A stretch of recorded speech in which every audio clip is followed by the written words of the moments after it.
Before we start, I have to answer the obvious question. What is this?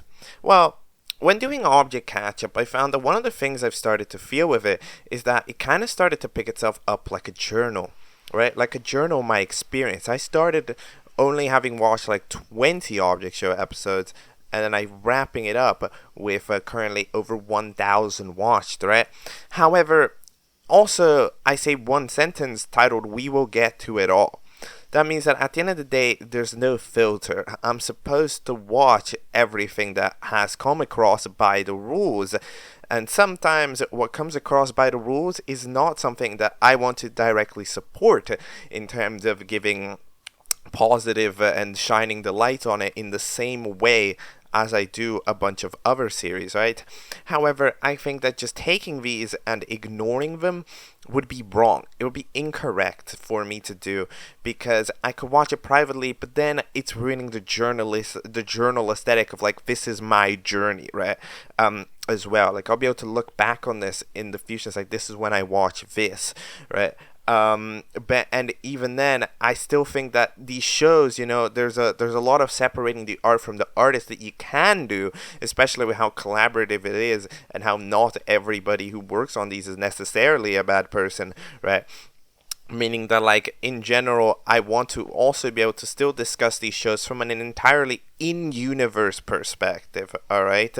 So, for this episode, we are taking a look at C.F.M.O.T, or the primary Russian object show created by controversial creator ZackMain.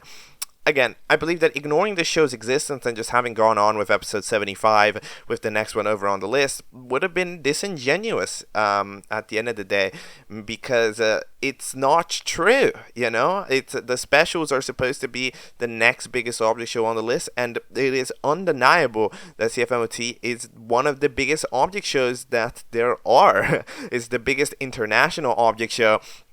It is the biggest. It is the second biggest Object Show episode. It owns right behind the remake of Object Overload, right? And it other than BFDI and II, right? The second outside of the big two. And in general, there's just a lot of discussion about it. And to truly, be somebody who knows and learns about object shows, I feel like this is something that I have to know about up until a certain degree, right? So that is what this is. This is Object Catch-Up Dark Zone. It is a place where I will discuss shows created by controversial creators that I should theoretically take a look at on Object Catch-Up that I will not be doing because of the controversial nature, and I want to keep Catch-Up lighthearted. However, I still want to cover them as part of my journey to truly, getting caught up with object shows, alright? If a show has made it onto Dark Zone, it means that I do not condone it. I do not recommend supporting the creator. I do not recommend a lot of things to do with it, right? Don't give engagement, don't do that stuff, okay? However, I still want to be capable of taking a look at this media for knowledge's sake and for discussion's sake about how, is it even setting a good example if you take away the controversial details outside of it. Okay, well, it's C.F.M.O.T, so we know what we're getting into. It has 8 episodes, and it starts off with the first 2 episodes that got rebooted. The first episode, as YouTube currently tells me, is titled Object Flight, which, of course, is a reboot of episode 1, because the original episode 1 and 2 were redone. So, yes, this is the Object Catch-Up Dark Zone. No intro. We don't need jingles over here. C.F.M.O.T 1. Go. Hello, so that is C.F.M.O.T 1, but just to close out the conversation that we had on the intro, you might be wondering, hold on, I said to not support these people, why are their names on the screen? Well, I still have to credit the videos correctly, right? I'm using the videos, the metadata is the thing that still has to be there, otherwise I'm just stealing content, okay? So, the metadata is there. I tell tell you in good faith to not support it. However, I'm still going to tell you about it, okay? Because it's true that they did create the show, and therefore that is their YouTube channel, all right? Because you have to know this for proper accreditation, all right? Now, beyond that, I will do no more discussion on controversial figures from the creation of the show, and we're just going to talk about the show as itself, as its own thing, okay? So, the show starts off, and obviously, yes, the secondary thing that I have to also say is that, of course, the show's Russian. I do not speak Russian, and therefore I do not understand the voice acting naturally. I'm taking advantage of the English subtitles that are there for these episodes. I don't know if it's all of them, but at least a good portion of them will have it, and the other ones YouTube can sort itself out, right? So, of course, remember, in the experience that I will have watching this is highly impacted by that. I personally enjoy reading captions though, so I don't mind. So we start off here with our first character, which is Putty, which ends up also introducing us to the storyline in a different way than how a lot of shows do it. So the way that this kind of does it, is it kind of introduces the story a little bit like a movie. You know those movies where it's kind of like it starts itself off being like the protagonist introducing the setting around it, even though Putty's not a protagonist per se, right? They just end up being a contestant.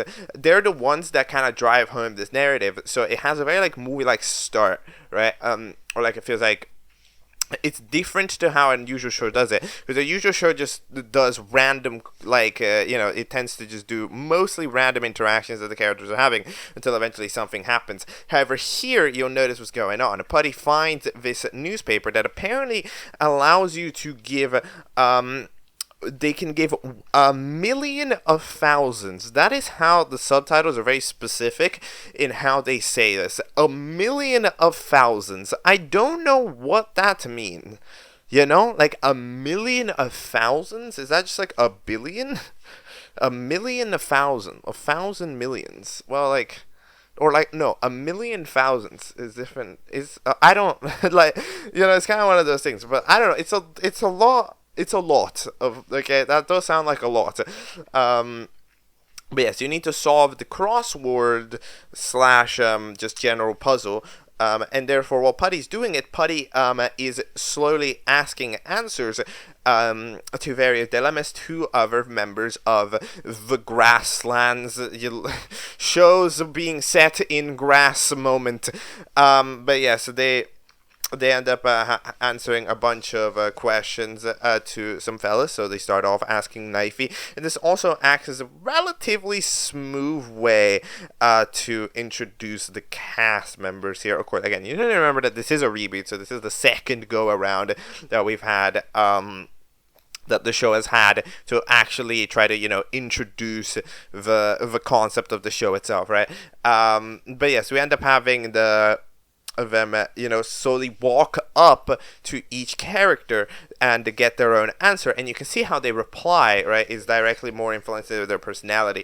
So I think that overall, I mean, it's a pretty smart way at the end of the day to actually introduce these characters, right? It gets them to you, I think, in a more clear way than how other shows might do it, because other shows, like the way that some other shows do it, right, is that when having these kind of random interactions, at the end of the day, you're gonna see that a lot of these interactions, sometimes they will have a charge, they'll have a main person in the interaction, and it's gonna be quite interesting. It does help that none of the characters are super explosive, however, yeah. But yeah, Putty's going over, and then they're asking the people at the dinner table who are getting ready, I presumably to eat food pretty soon. So there's a light bulb. There's a picture, Clevy, chargery, and then a sock puppet, or that's called Sokka, as well. And then there's a last trio, two of these fellas who end up chilling out, Cuppy and Kurasan. Kurasan's like a croissant. Croissant. Yeah, I can see it. Then there's Rubbery, a nonsensu, which presumably is nonsense.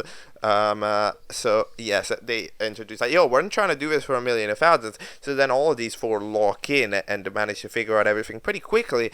However, they are struggling on the last question. What is the best letter of the Russian alphabet? Yes. Of course, it is the only question in the crossword puzzle to be, like, you know, subjective. There's not actually a best letter in the Russian alphabet. So they're all stumped. How do we find out about this? They're eating they're eating food and trying to figure out how to do. Light bulb, however, is drops some pasta, ends up landing on socket, ends up making the Kura-san gets really mad at light bulb, and then Knifey ends up getting mad at them, and then they end up dissing each other, and then there's just chaos going on, right? Nonsenseu is about to give an answer to the best letter of the alphabet, but right as they're about to do it, they get cut off so they don't say a different letter. And from the sky, in what, to be fair, is a very nice effect, ends up propping up our host, our algebraianistic host indeed. We end up having ourselves Karachi, or however you say it. I still didn't. I'll remember it at some point, but currently I don't. Who is marked down as the best letter of the Russian alphabet, indeed. However, you're not actually allowed to write it in, because apparently the show has stopped, the contest has ended. Which, I mean, I don't know if it did. The spot was always red. I don't know if even before the spot was also red. I'm not 100% sure if that's actually how it's been going. But anyway, Karachi is like, yo, I can host a competition, and then you'll receive 1,000,000 of thousands if you win. So yes, so them alongside everybody else in this land and nobody else who happens to live in the lands as usual. I hope one day we'll get to find out how these people just so happen to be the only people in this set of grass, and why are they here? However, because I always think that's kind of interesting. But yes, and then we end up having the contest of 1,000,000 of thousands begin. How do you say this in Russian? Bro, I do. Hold on. Испыта на billion tысяч or something. I don't know. I'm trying. It's kind of complicated. But yeah, we have our intro. That's very standard. This is also a relatively unique-ish art style to the show. It definitely has an emphasis on the style, like, for sure. You know, you can tell that, like, from scene to scene, it doesn't actually change that much, even though, of course, multiple people are working on it. So there's a big emphasis on having its own visual identity, which it does. So far, I haven't seen another show who has tried to emulate this style specifically. You know, I've seen shows try to emulate some other show styles. You know, like, One is a style that got popular, and for other people try to emulate it. This is not similar to One. However, it's similar in the sense that it's got a couple of the same qualities, you know, like kind of the smaller limbs, like their general body qualities are smaller, right? You know, like thinner legs, thinner eyes, smaller circles for eyes, right? However, it's different. They're more like they can shape a bit more than how they do. So overall, I mean, I haven't personally seen another show so far try to replicate this style. However, at the same time, I haven't seen it, but this is an international show, so the inspirations probably would arrive in the international community of that very, so probably other Russian object shows might try to emulate it more than, an English show might, right? So, yeah, anyway, Karachi ends up introducing us our first contest to go over the Valley of the Wind and the Restless Spine in an airplane to get to the finish line. So, it is very simple. You need to go in pairs, except for Nonsenseu, who can already fly, so they can just go. They end up going over in some respective duos. So Light Bulb and Knife, and they're going together. Knifey, who was kind of calling out Karashi at the start, ends up being that they're not too fond of them. It apparently gives them a bad memory. I will say that it does look that it is quite funny to imagine, because like when they're looking at Karachi, they're not looking at like they're just looking like that's a letter. You have a bad memories with a letter? Like, it's a letter, bro. It's like, I don't know. It's like, I understand it's deeper than that, but like, this is just funny. It's like, I have bad memories with 4. As soon as like, if somebody said I have bad memories with 4, as soon as 4 gets introduced, it's kind of weird because it's like, yo, it's a number. What? You know. But yeah, either way they end up going, and this challenge I do think is pretty interesting, because the characters expectedly do not know how to drive airplanes, how to pilot airplanes, sorry, which is something that I will say is a thing that I have seen, which I have critiqued in other shows. I've critiqued random skill sets that nobody would be able to know, right? Like, kind of like how everybody for some reason in object shows can construct homes like a proper architect, right? However, yeah, it makes sense. Like, the characters wouldn't know how to drive an airplane, and in fact here nobody actually does. They press buttons and it will work. At the end of the day, the quest from A to B is a straight line, so it's not actually that complicated. But yeah, Knifey and Light Bulb end up getting stuck because they picked the freaking airplane with no engine on it. So they try to fix it, but it doesn't really work. So they end up kind of being stuck there. So they write out those characters from the episode. Okay, alright. Then Kura-san and Muggy end up being there. Kura-san ends up being kind of the more chaotic one, kind of playing to win type character. So they end up deciding to, do a couple of overtakes. Yeah. Who tries the overtake? The Pluggy. No, the Rubbery and Putty, sorry. They try to take the overtake, however, accidentally crash down and make the other duo of the bottle. I don't remember your name. I don't remember the two people that are in the bench at the start. That duo ends up falling down. So then, yeah, those fellas they're dead. I mean, I don't know if they're dead, but they're not alive either. So yes, not that many people remain so far in the air itself. Nансенсу is there. I mean, they could probably just fly over to the end. However, they kind of have to probably emulate the speed of an airplane. So yeah, Kuro-san goes like, yo, Nансенсу, can you make them crash? Which they are capable of making them crash. However, they're not capable of making them land safely. In fact, they both die very brutally. No, no lie. However, yes. It wasn't a great experience. It was pretty violent. I'm not gonna lie. Another thing that I find really interesting is the fact that there's this degree of introducing I think it's really interesting. I don't think I've ever seen a show have to introduce the concept of a recommended contestant. But this show does. It actually has to introduce the concept of how a recommended character works, which is interesting because at some point somebody would have had to invent that concept. But I don't think I've ever actually seen somebody properly explain it. But that's cheap, I guess. But it takes time to introduce. Yo, guys, this is how this thing works. And yes, it is just a very regular recommended contestant. It's called a sub character apparently in there.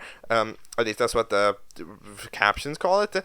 But yeah, eventually the picture and this ball that I forgot the name of ends up being there alongside Kura-san and Muggy. So those fellas are the ones who are fighting. However, unfortunately, it's a thunderstorm, and the thunderstorm happens to unluckily hit the airplane of Kura-san and Muggy, which makes them crash down and fucking die. Yes. And then there are Picture and the other fella are about to reach it, Kuraishi right there. However, the plane just so happens to run out of fuel at the worst possible time. The fella burns down. What are you called, bro? But yes, you end up burning, which means that Picture is the only one left. They end up barely dragging themselves hurt alongside, and that means that Picture wins. And since Picture wins, Picture gets a prize.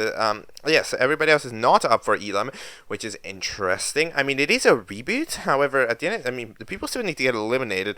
So that means that probably in the original C.F.M.O.T one, this wasn't a thing either. To be fair, in 1A, of a BFDI, that's not a thing as well. But yes, they can get apparently a cookie, a sheet with words of praise, or an orange. I hope they get a sheet with words of praise.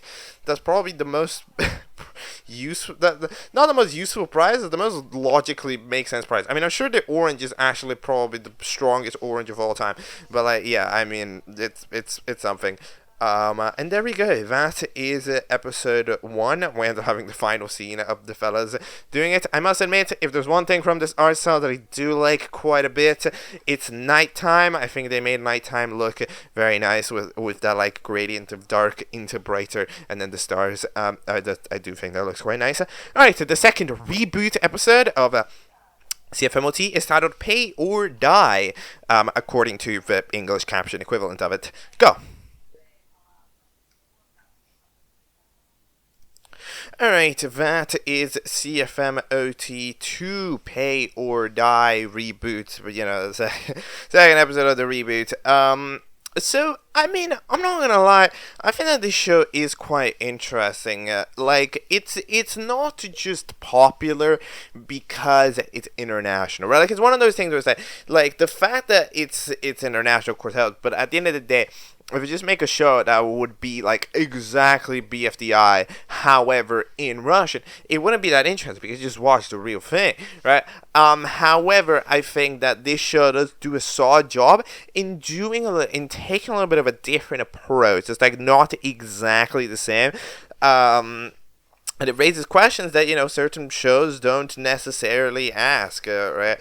Like the concept of dying, of not having recovery machines, right? It's something that, for example, II has just started to imagine, you know, very recently, with season 4, like the concept of mortality, right? And that actually being an important detail.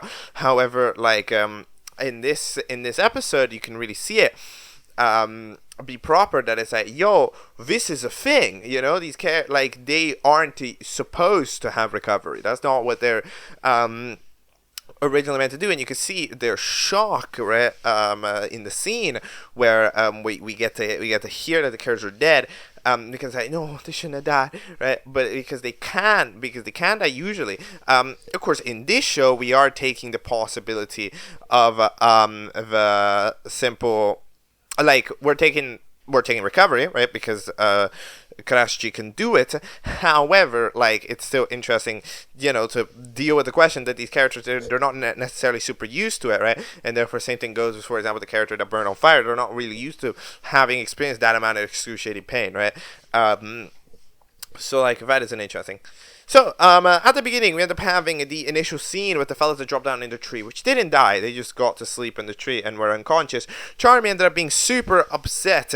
The fluff ball thing ended up being super upset at Putty for, you know, crashing into them, even though they weren't actually, you know, supposed to do that. That wasn't the plan. But Charmy does not want to hear it. The bottle, the Yigroish, I don't know what that is, but the Yigroish bottle ended up taking them away. I mean, I'm sorry, you know, she has these breakdowns. But yeah, I also think that this episode does quite a bigger job at taking at showing the duos, right? Because what the dynamics in this show, they're very duo correlated, right? In the way where you'll be able to see that Knifey and Lightbulb have kind of this constant duo going on, right? Freaking Kura-san and Muggy, the Mug fella, end up having this constant duo going on. Same thing goes with the Yigoroishi bottle, alongside Charmy. They have this thing going on, right? A picture alongside the little ball fella. You see they have their own duo going on. So it's a lot of it's a duo-based system that this show is working with. Same thing goes with freaking Sokka and the other fella, which I don't remember the freaking name of, but like, you know, like this thing, you know, like this is very duo based dynamics that this show ends up having. But yeah, eventually after these fellas do here, Karashi ends up going, what was the opinion that was interesting? It's Karachi's fault that the wheel broke. Maybe, I don't know.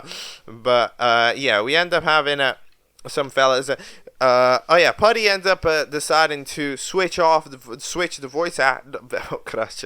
Decide that they want to change the voice for Putty. So they end up visualizing that by cutting one vocal cord, which I'm sure is not I'm sure this was uncomfortable for a lot of people, but yes, they cut it. It's not great, and now Buddy has a different voice, so presumably this is the narrative way to write in a voice change, right, to the character, which is interesting because okay, it's interesting because you didn't need to do that because this is a reboot, right? So if you're trying to get your episode 1 voice onto episode 3, right, then it's like, why wouldn't you just get the episode 3 voice to start in episode 1? You know, that's kind of the question I'm finding interesting. Unless it's specifically written that, episode 1 is the modern voice, and then it switches for episode 2, and then later on in episode 5 or something, it switches back, like you earn back the vocal cord or something. I don't know, something like that might happen. Right, because that's the way that I'd imagine it. Because currently, I don't really know why it wouldn't. You know, like I don't know what the issue here would be. But yeah. Either way, could I end up introducing recovery, which to a thing to the series. And Nансенсу does not care about people dying, I guess. So that's interesting. But yes, they get revived, which makes the other fellas pretty happy about that.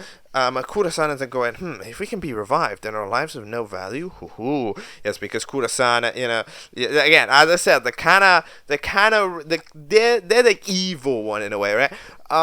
I will be 100% honest that the concept of the fact that these characters did not actually know about recovery and death is permanent does make their actions in this following challenge very much so more like in the airplane challenge. I feel like it does make their actions a lot dumber, right? Because it's like at the end because it's like, hold on, so if you die you're cooked. However, you are totally willing to just start up a plane and YOLO it. Like everybody is willing to do that, you know? Like, the only ones that don't take off are the ones without an engine, but they would have, right? So it's kind of interesting. Like, I understand that 1,000,000 of thousands or whatever it is like, it's a lot, but, dying is also a lot, right? So it's like, I don't, like, that makes the decision a lot dumber to not have at least try to figure out how before doing it, right? If dying was going to be permanent, right? Which, as far as they were aware, it was. But, yeah, I think it's also kind of interesting how... Oh, yeah, Charger is the one that's with Sokka, by the way. That the duo is that. But, yeah, so, like, the interesting thing that's happening is that, like... technically, as far as they're aware, here's the deal. There's not a recovery center.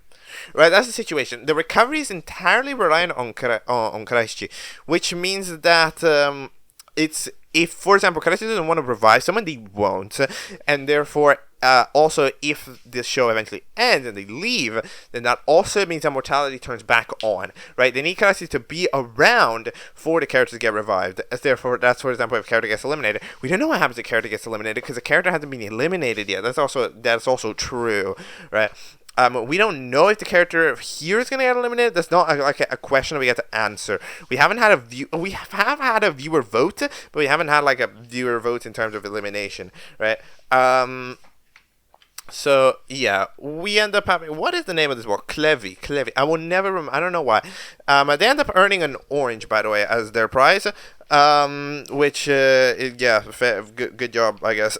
I told you they were gonna give the goofy one. Yes, they do indeed get an orange. They eat the orange. They spit it out, and there's a tree that grows, which might be important, I guess, possibly.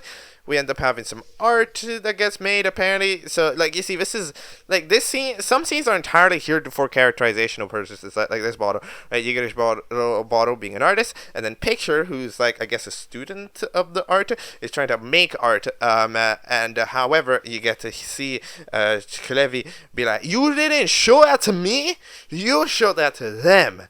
You want to replace me as the best friend. So, you see, that's the dynamic that's doing it, right? It's kind of this small, but like I want to be nice to my friend, but like my friend's like overbearing. So there's that overbearing friend dynamic that's going on between those two, right? Like we're trying to learn this dynamic, all right? throughout this episode. I think it's doing pretty interesting. We end up having Karashi introduce the freaking by yeeting at the max volume as megaphone. It ends up like murdering half the cast. Nonsens still didn't repeat. Nonsens is trolling. Nonsens is a rage baiter to the maximum order. What is Nonsens do? Nonsens is like, oh, they died. I don't care. Oh, that was loud. No, you should repeat it. It'll be funny. No, nonsense. I know what you're all about, bro. I know what you're about. I know you're trolling. Nonsense is a troller. Troll master. But yeah, so we end up having our challenge.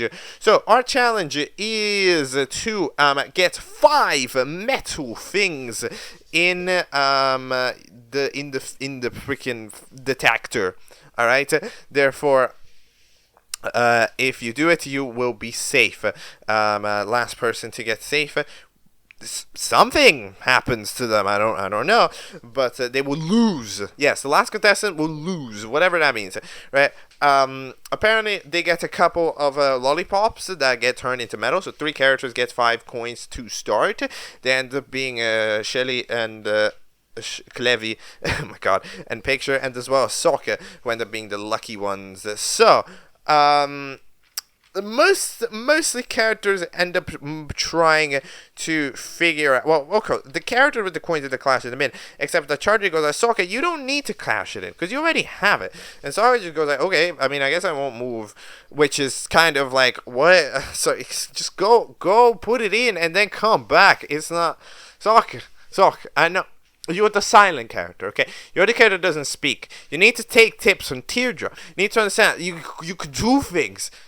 You know, because like if you don't say anything, okay, you get to be cool in other ways, right? You know, if you get to you can be a cool character in other ways, right? If you like, you know, get right yourselves doing actions in a different way, or like kind of like how Teardrop's extremely cool. Why is Teardrop extremely cool? Because Teardrop has to do things in a different way to properly signal what they want and what they want to say, right? Like it's interesting.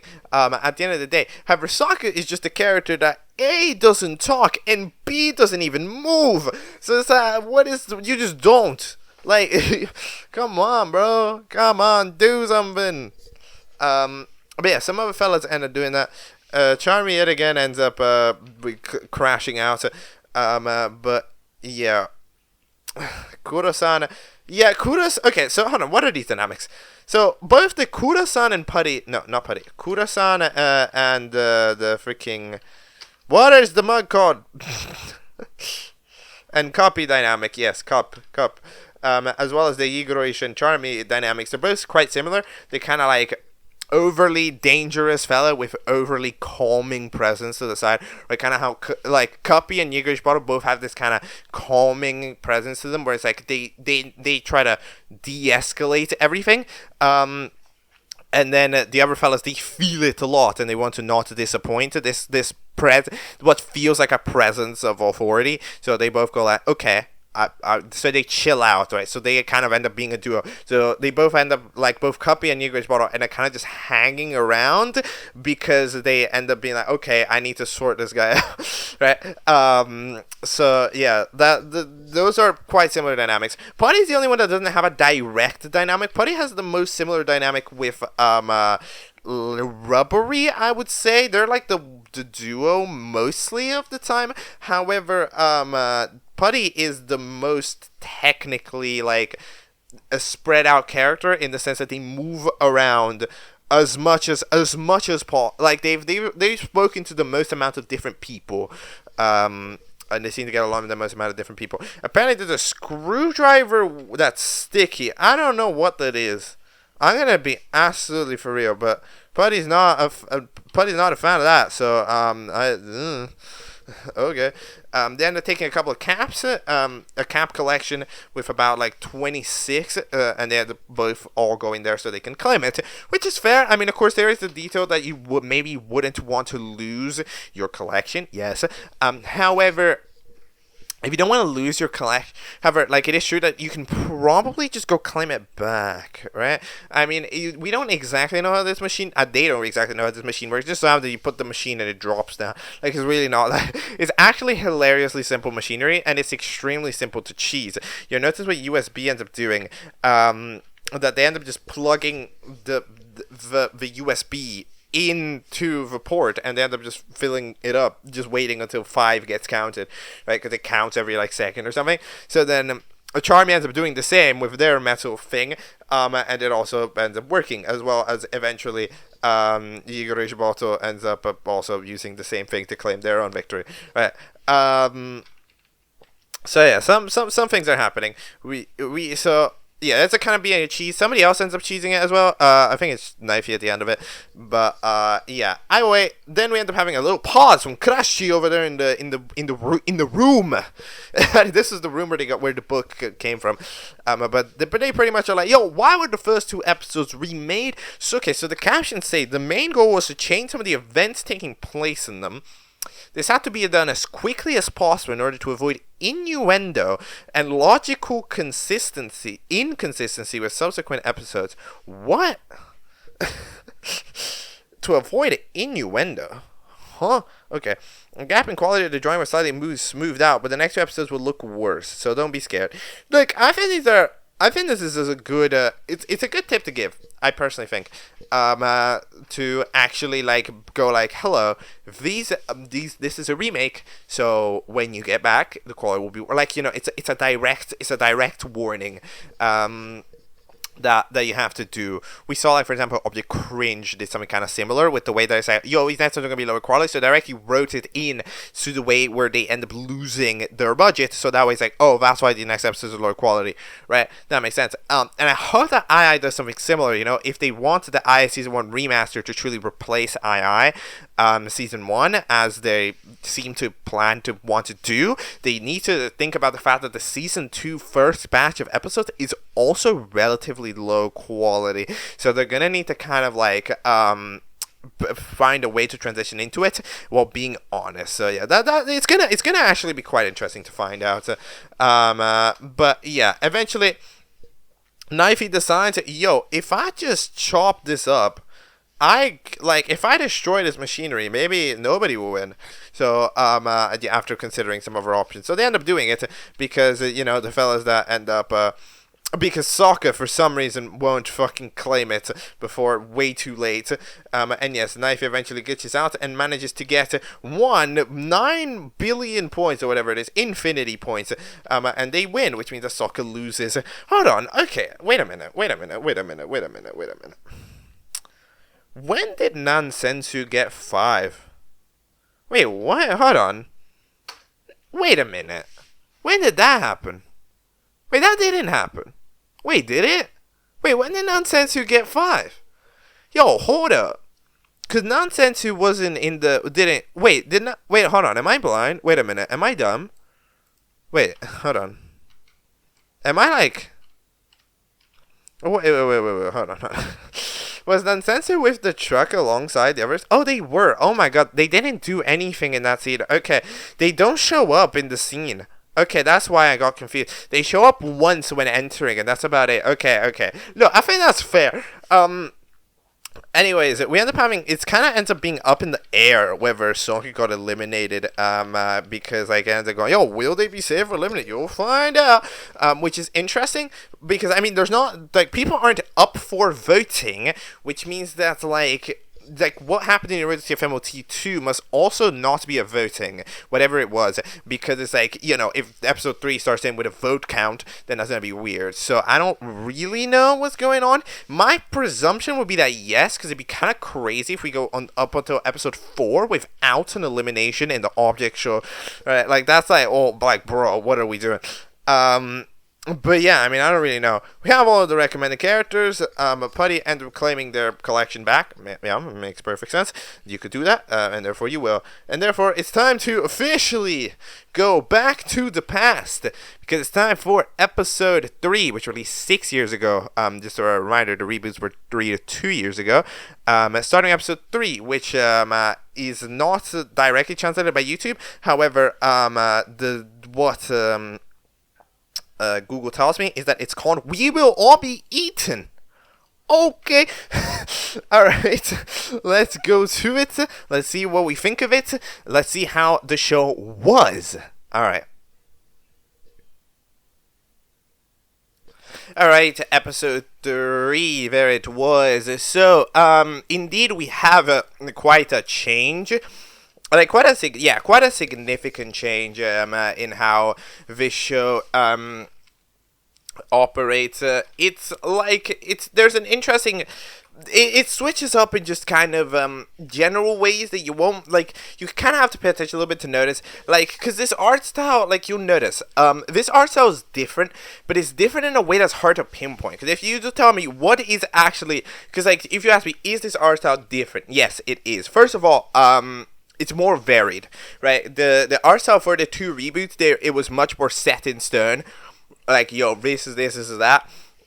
For this episode, you can really tell that, like, certain characters switch scene by scene, because it's more hand-drawn, which means that the animators do a different job of it, right? However, I think the best way that I could describe it is that they have, relatively similar vibes. However, I think that the lines are a little bit more general side, right? Like they're I think that's the best I can describe it. I mean, like the lines, like for the faces and stuff, they're more the same size. When like in the reboots, you could see that like, the limbs didn't necessarily have to be the same brushstroke, right?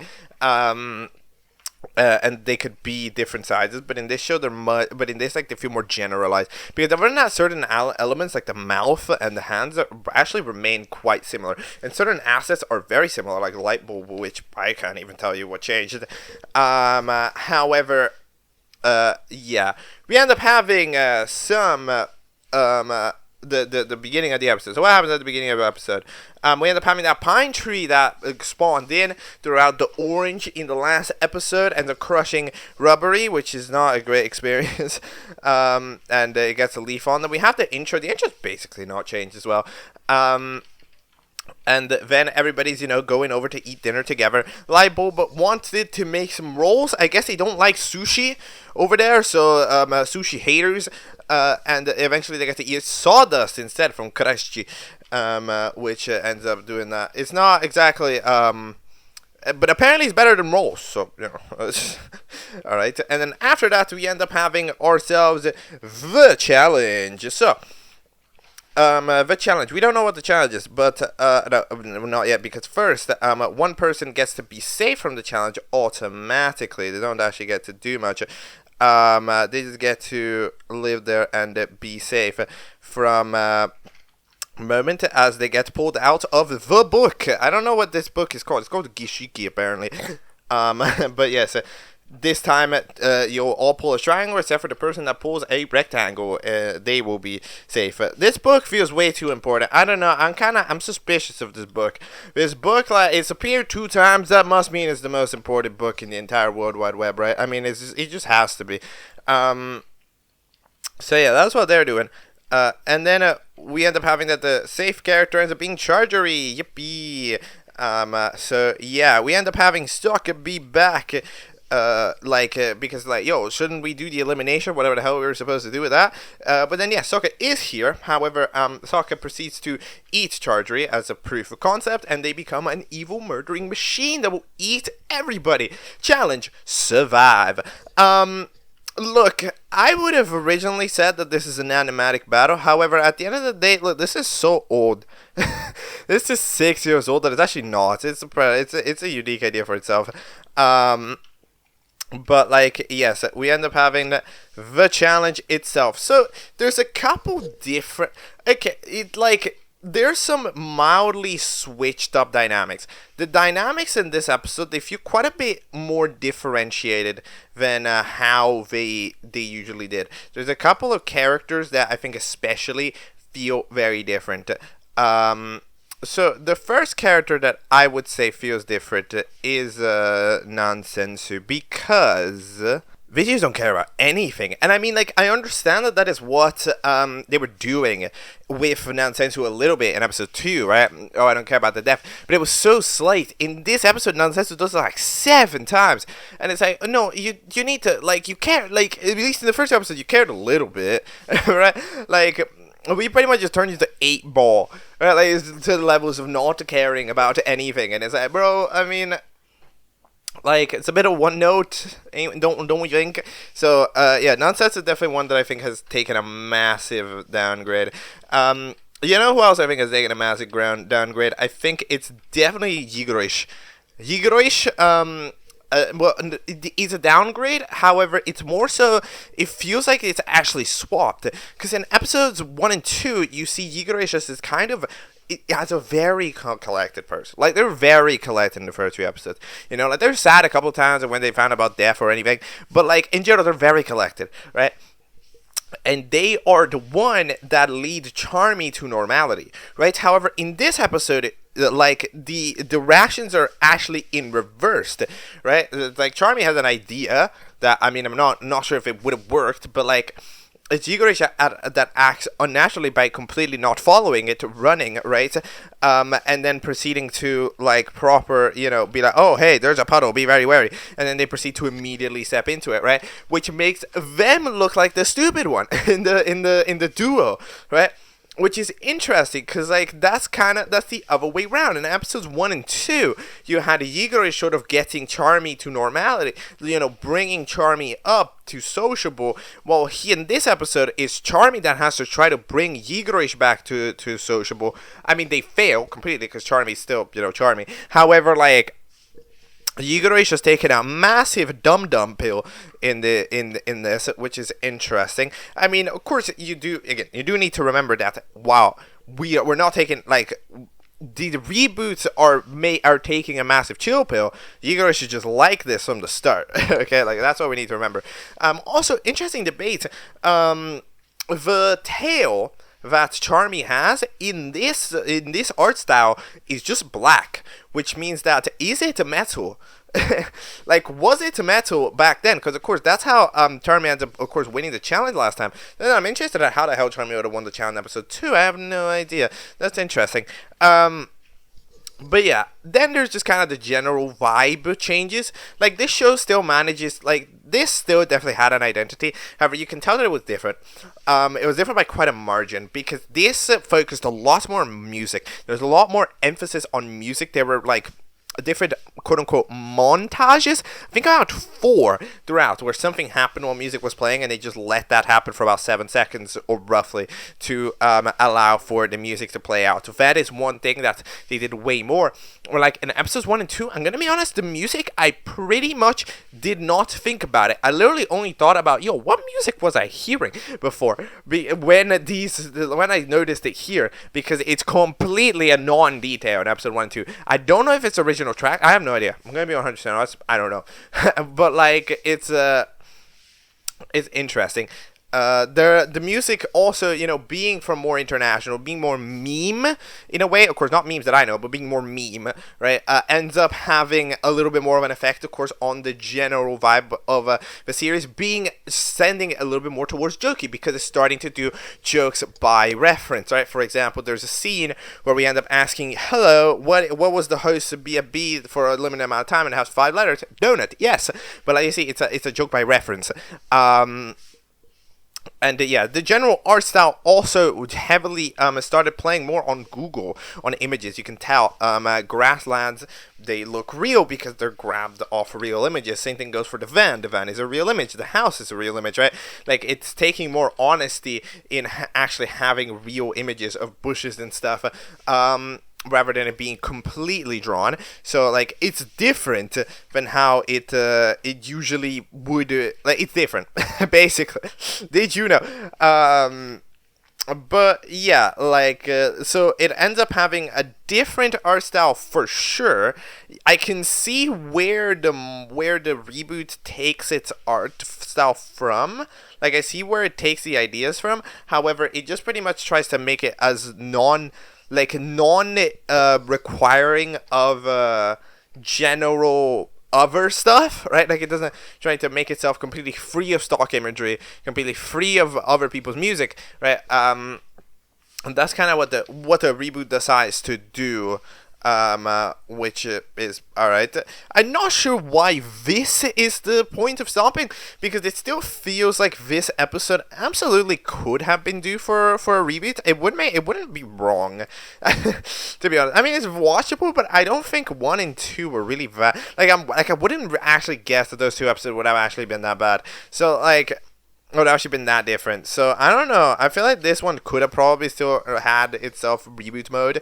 However, yeah, either way, to close itself off, Nансенсу wins because because everybody else was pretty much just stuck in a house, and Soccer wasn't able to get to them.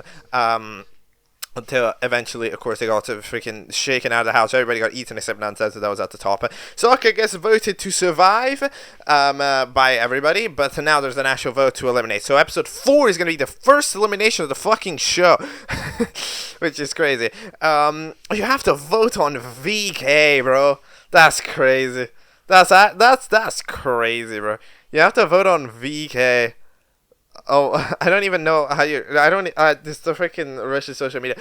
Isn't that like one big chat log? It's like, how do you even count the votes on that? Okay, I don't know how that. Wow, that. I'm thinking of Telegram.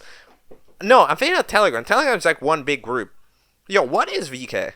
I don't know. I thought it was like Telegram again, but that's just the color palette. I don't know what it is. Okay, I'm uncultured. But yeah, who's getting eliminated? No idea what the Russian voters 6 years ago were thinking.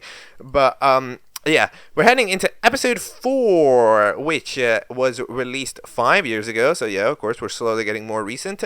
The title, if I Google Translate it ASAP, is apparently Weapons Against Nансенсу. Okay, poor guy. All right, let's go. Alright, that is episode 4 of C.F.M.O.T. So, okay, just to clarify, I did have to eventually pull up those fan-made sub versions of the series, the ones with captions on it, because yeah, no, YouTube was glitching out completely. On both this and the last episode, I decided to pick the most popular variants that had English subtitles, which is interesting. I don't really know why these 2 episodes don't have English subtitles on them. I mean, we see that like the subtitle video for C.F.M.O.T 4 by Asher has 117,000 views, and the episode 3 one has like still 100,000 views, and it's unlisted. So like the interest is very clearly there. So I don't know why nobody was ever assigned to it, especially because I mean they have somebody to caption them. Like just made them do an extra episode, give them like $10 extra, bro. But either way, we end up having episode 4 with another major like art style change yet again. You can see just kind of. I mean, look at this grass. This is just, the art's just different, like it just changed. And I feel like this is much more it's much more different. Like this is way more different to episodes 1 and 2 than episode 3 was to episodes 1 and 2, because the lines are thicker, right? Because like that's kind of like the one thing C.F.M.O.T had going for its art style was kind of that those super thin lines that it ends up having, but in this case it doesn't have them. Like it has way thicker lines. And in general, I mean, like, have you look at the freaking look at the trees? It's so like shape. It looks like shapes, which is an art style. It's just interesting because it's not this art style, right? But yeah, it's interesting. But yeah, so we end up having an interesting episode. So we have Knifey, who's very much so like nearly the main character of the episode.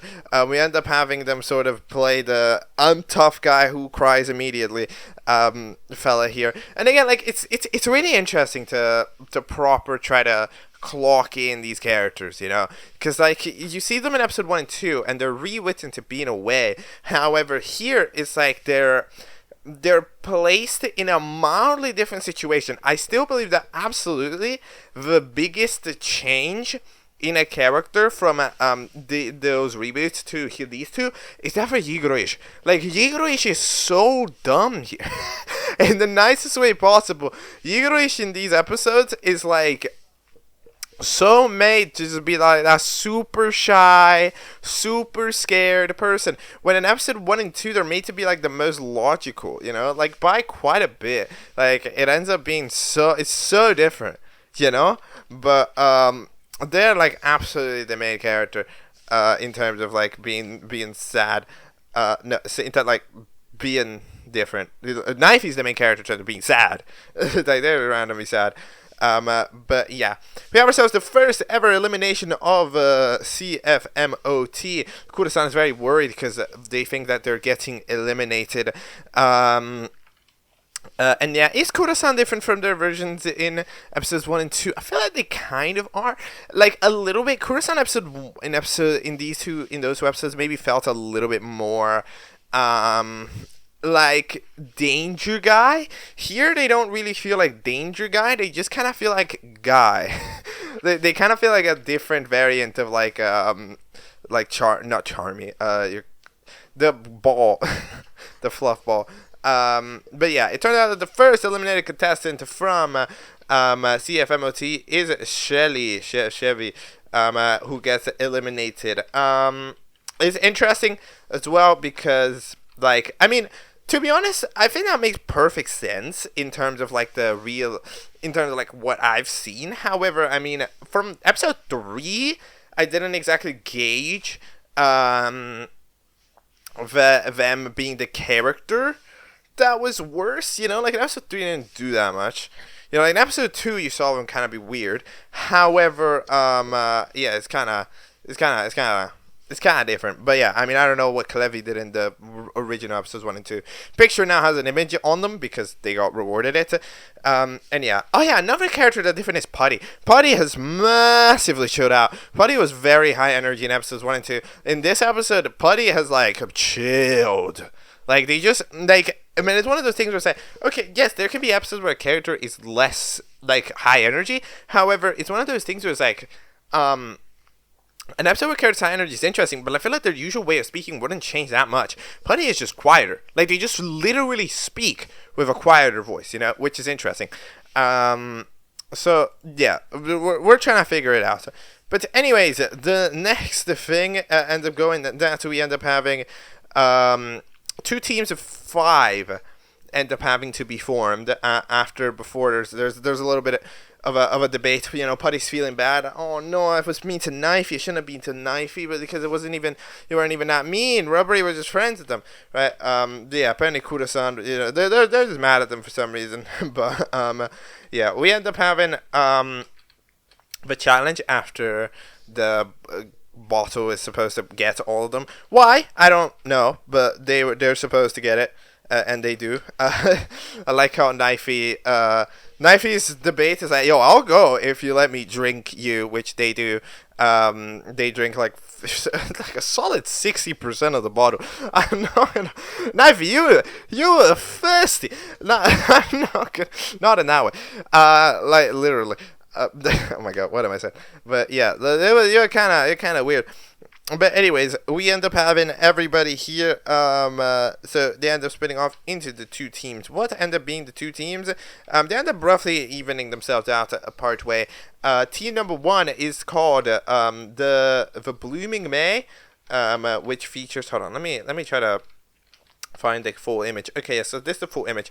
Yeah, because Chargery and Saki and Suka end up disagreeing on which team that duo should go in. Yeah, you can clearly tell that duo is kind of interesting. But at least it's nice to see, you know, Saki do things, Saki moving, which they haven't done about 2 episodes, and episode 3 of course doesn't really count.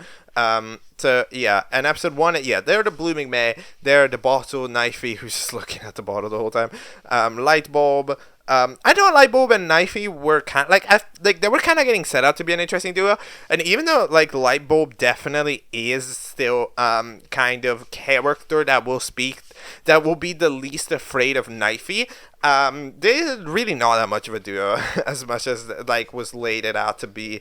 But yeah, Charger goes on that team, and you know the other fellas end up being Kura-san, the Putty, the Rubbery, Muggy, and then Sokka. So yeah, that's an interesting team.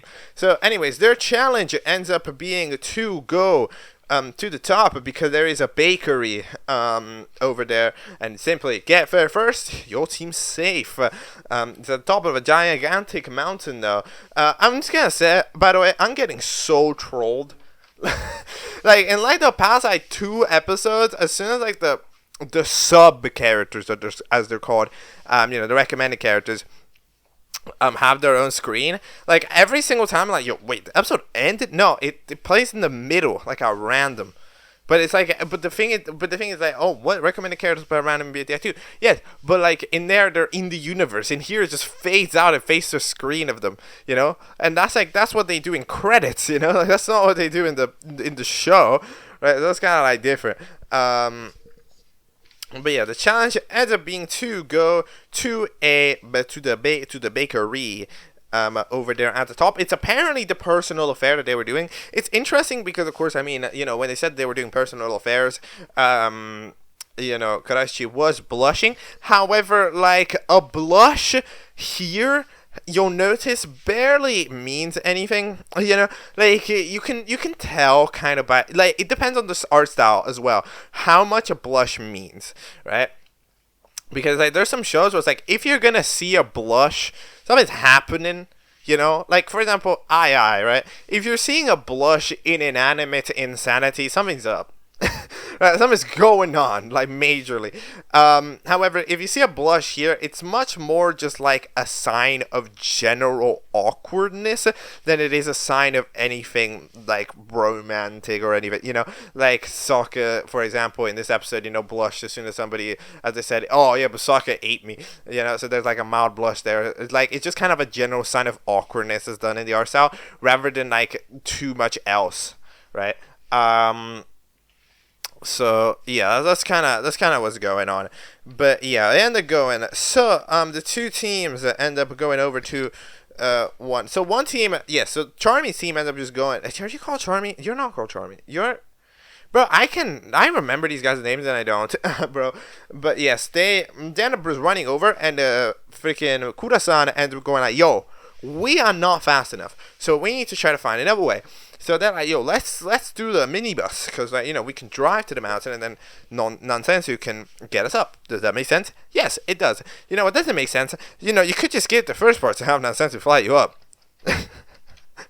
Like that. This is one of those like context things where it's like, I feel like it doesn't quite apply as well here right now after we've seen the first 2 episodes of the reboot. Because in episode 2 of the reboot, we just saw, Nансенсу is very much so capable of holding onto the hand, and then kind of one hand holding the other hand, right, is capable of just bringing everybody up. Like, they can do that. That is something that's 100% possible. So they could have just done that, flown to the island. They would have been too high up or too fast to actually have the other team challenge them. But like, it would have been easy. I'm not gonna lie.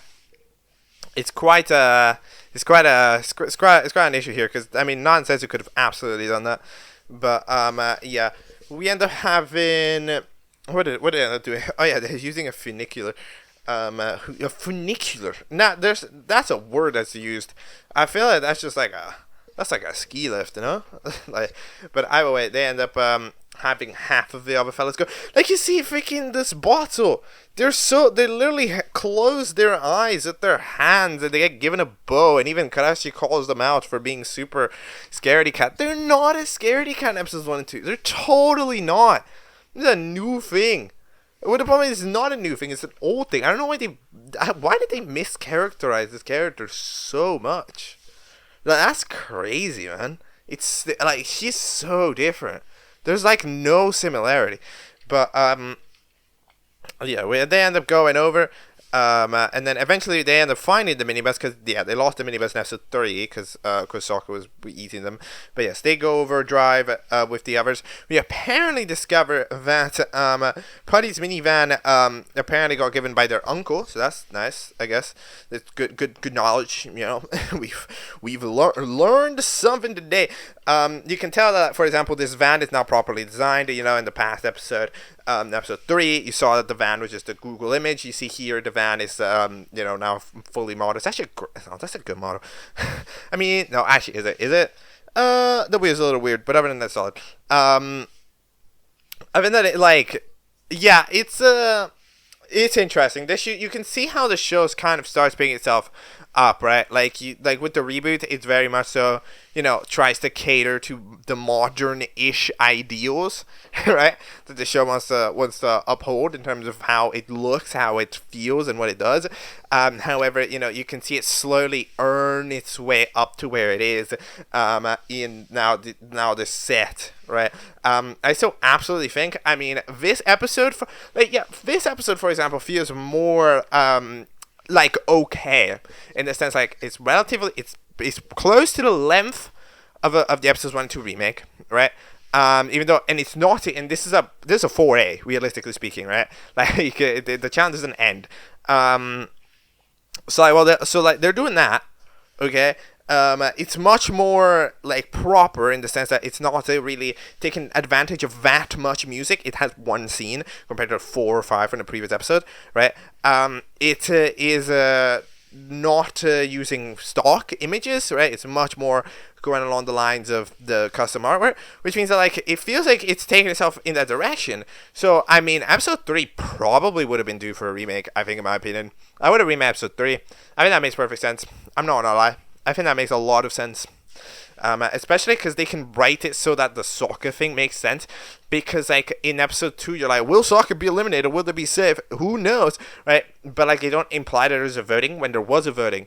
So yeah, no, episode 3 should have absolutely, in my eyes, just been one of the ones up for remaking.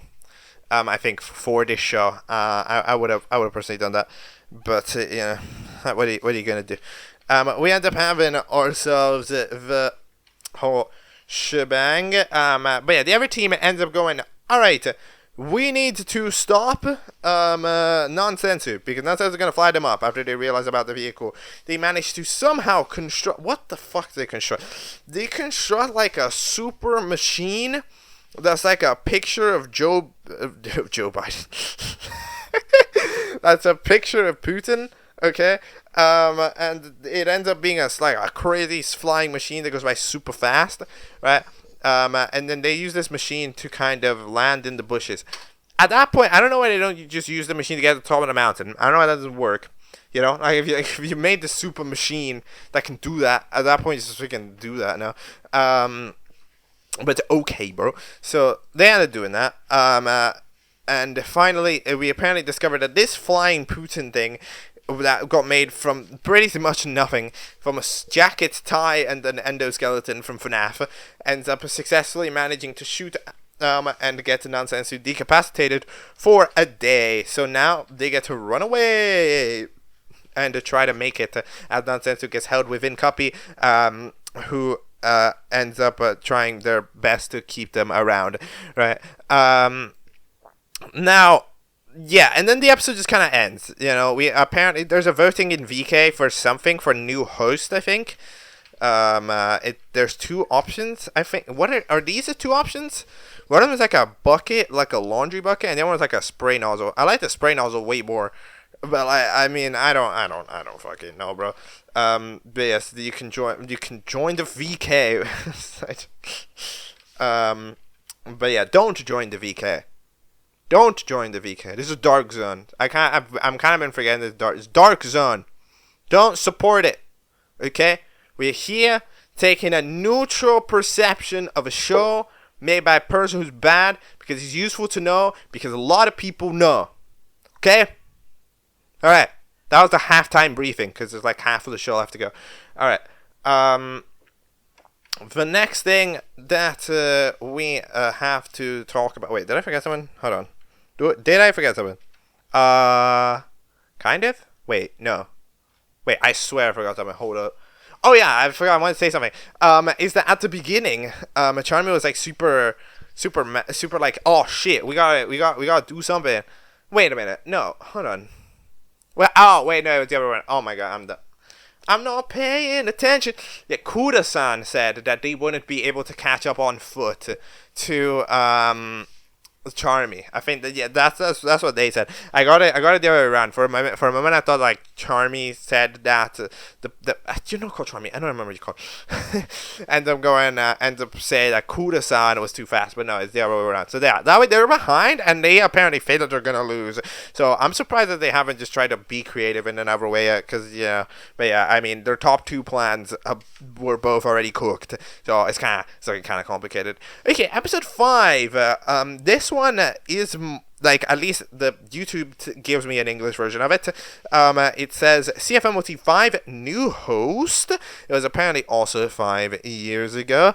One of the most interesting things that happened with C.F.M.O.T is the view count drastically increases from episodes 4, 5, 6, and 7, where 7 is the most viewed one. Because like that's where the ranking goes. It goes Object Overload 1 and then at C.F.M.O.T 7. Like that. So, I mean, I guess we'll find out why. C.F.M.O.T 5, new host.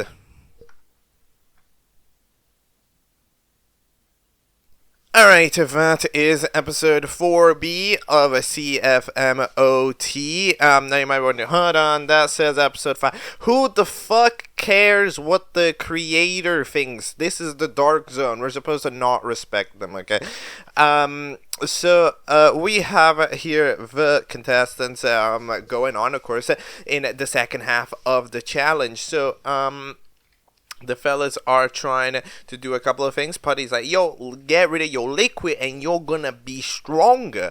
Which is interesting as well, because you'll notice that this is actually reverse logic to how people usually tend to, like how it tends to work. Putty has actually sort of grown in strength and at least agility at the very least. From pouring out the liquid, which is different to how other characters, in Object Shows tend to do it, right? The liquid characters, when you pour them out, they end up being incapacitated, like going unconscious, going weaker. And you notice that this is also true for example, the space liquid bottle. I never remember your name. Like you'll notice, like of course later in this episode, they want to receive their liquid back. They want it back. Which implies that they want it, which is interesting. So like, they might get impacted, but I mean they don't get impacted by having less liquid. Maybe they just want it for like a stylistic choice. I don't know. It's interesting though. But yeah, the Kura-san ends up going like, yo, I don't know, I can only remember Kura-san's name. It's so good. But yes, they end up climbing on. In terms of art style, it's definitely a little bit more varied. It's like, how do I say this? It's more blocky this time. The art style is still definitely going through the road of evolution. It is much more blocky this time around. You'll notice in a way that the eyes are not circles, they're squares, right? And especially when we're closer to the characters, like certain like eyebrows, for example, they're more square-y. Overall. Anyways, a massive gust of wind is coming in, however, to everybody, which ends up being a problem. And then Lightbulb goes like, yo, sun! No. It's going, yo, moon! Could you blow the opposite direction? Apparently, they're the one that causes wind. And they're like, yo, why would I do that? And it's like, and apparently their name's Screwdriver, like, random. But yes, Screwdriver, could you go the other way? And it's like, okay, yes, sure. Hey, I mean, that turned them from a negative into a positive. That made them go from, like, a negative win to a positive win. They could have just been like, yo, could you leave? But like, nah, they'd be like, yo, could you blow for us? So, that's nice. They end up doing upward surfing on picture, which, that... Would that work? No. However, we can pretend it would. We end up having some fellas. The other team also, of course, gets affected by this because, they're on the same mountain. But yes, until then, both teams hit a ledge, a big cliff that they have to climb. How do they climb this? Well, they need some sort of way to climb it. There's apparently a pickaxe that they can use to climb it. If you don't have claws on your black little paws, use this. What? I don't know. But either way, they end up hanging about until eventually it gets stolen by Kuro-san. That just so happens to be better than Charger fella. And the Charger fucking explodes. But yes, that means that the other fellas are up ahead. It was a takeover, indeed it was. And the other fellas try to find the best way by using the fireworks that were given as a prize. Nope, that doesn't work. And then there's apparently another pickaxe that was there also. Good job, Lightbulb. You are truly the best when it comes to finding random lore-related things that we never heard before. Lightbulb is the master of doing that. The teams are back to being neck and neck. However, Putty just still, tired at the end of the day. Until they find out that there's one rock that actually they can lift, and they can go check what's below this in the mountain. They decide that this is worth doing, and they found out that it's actually hollow, and there's an entire tram network that was secretly hidden in the middle of this random mountain that allows you to go specifically to the top that nobody ever knew about. Because of course, why wouldn't there be that? Well, yes. I don't know. It's obviously a little goofy. It's goofy in the same way, however, that a lot of things are goofy, like in like Yo-Yo Land, for example. How a lot of things are like super random. But, like, sure, they help feel out the locale, like, they're very much so plot convenient. Like, I think one of my favorite guys from BFTA was always the fact that, like, there's a freaking needle name pronouncing school. And, like, that's just a place now. So, like, presumably they eventually will reference it again and stuff, Like, it's kind of that thing. But, yeah, that's like a detail they gotta deal with. They're riding on the tram. They get it to work and they slowly ride. Good job with audio though. I do gotta be honest. Gotta give credit where credit's due. The audio was done well by whoever the hell did the audio. They did a good job in this section at getting a good amount of echo in there while having a little bit having the silence around it, right? That it truly made it feel kind of desolate, right? The tram image is, interesting enough, is an image. It's not actually an asset. So I think it goes for, I think, the church as well, which is interesting because, they were trying to dodge doing that. They were trying to go away and make their own assets, kind of how they did for the minivan. But now they've accepted it a little bit more into it. I think it does also benefit the vibe, though. How, that makes sense. But yeah, for some reason they spend a random amount of time exploring this one mansion. Why?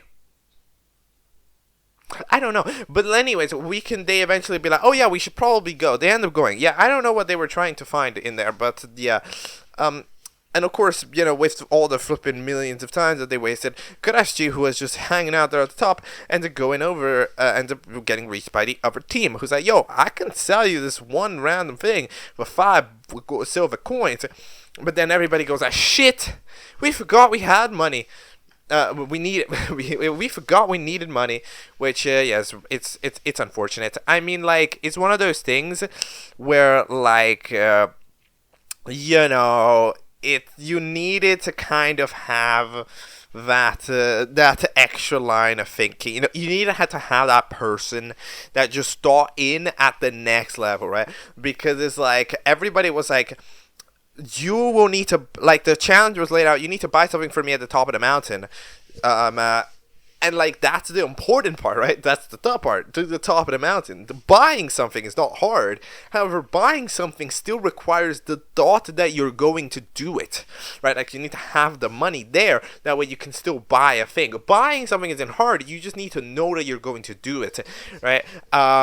However, if they're too busy thinking about step B, yes, they don't think it's about step A.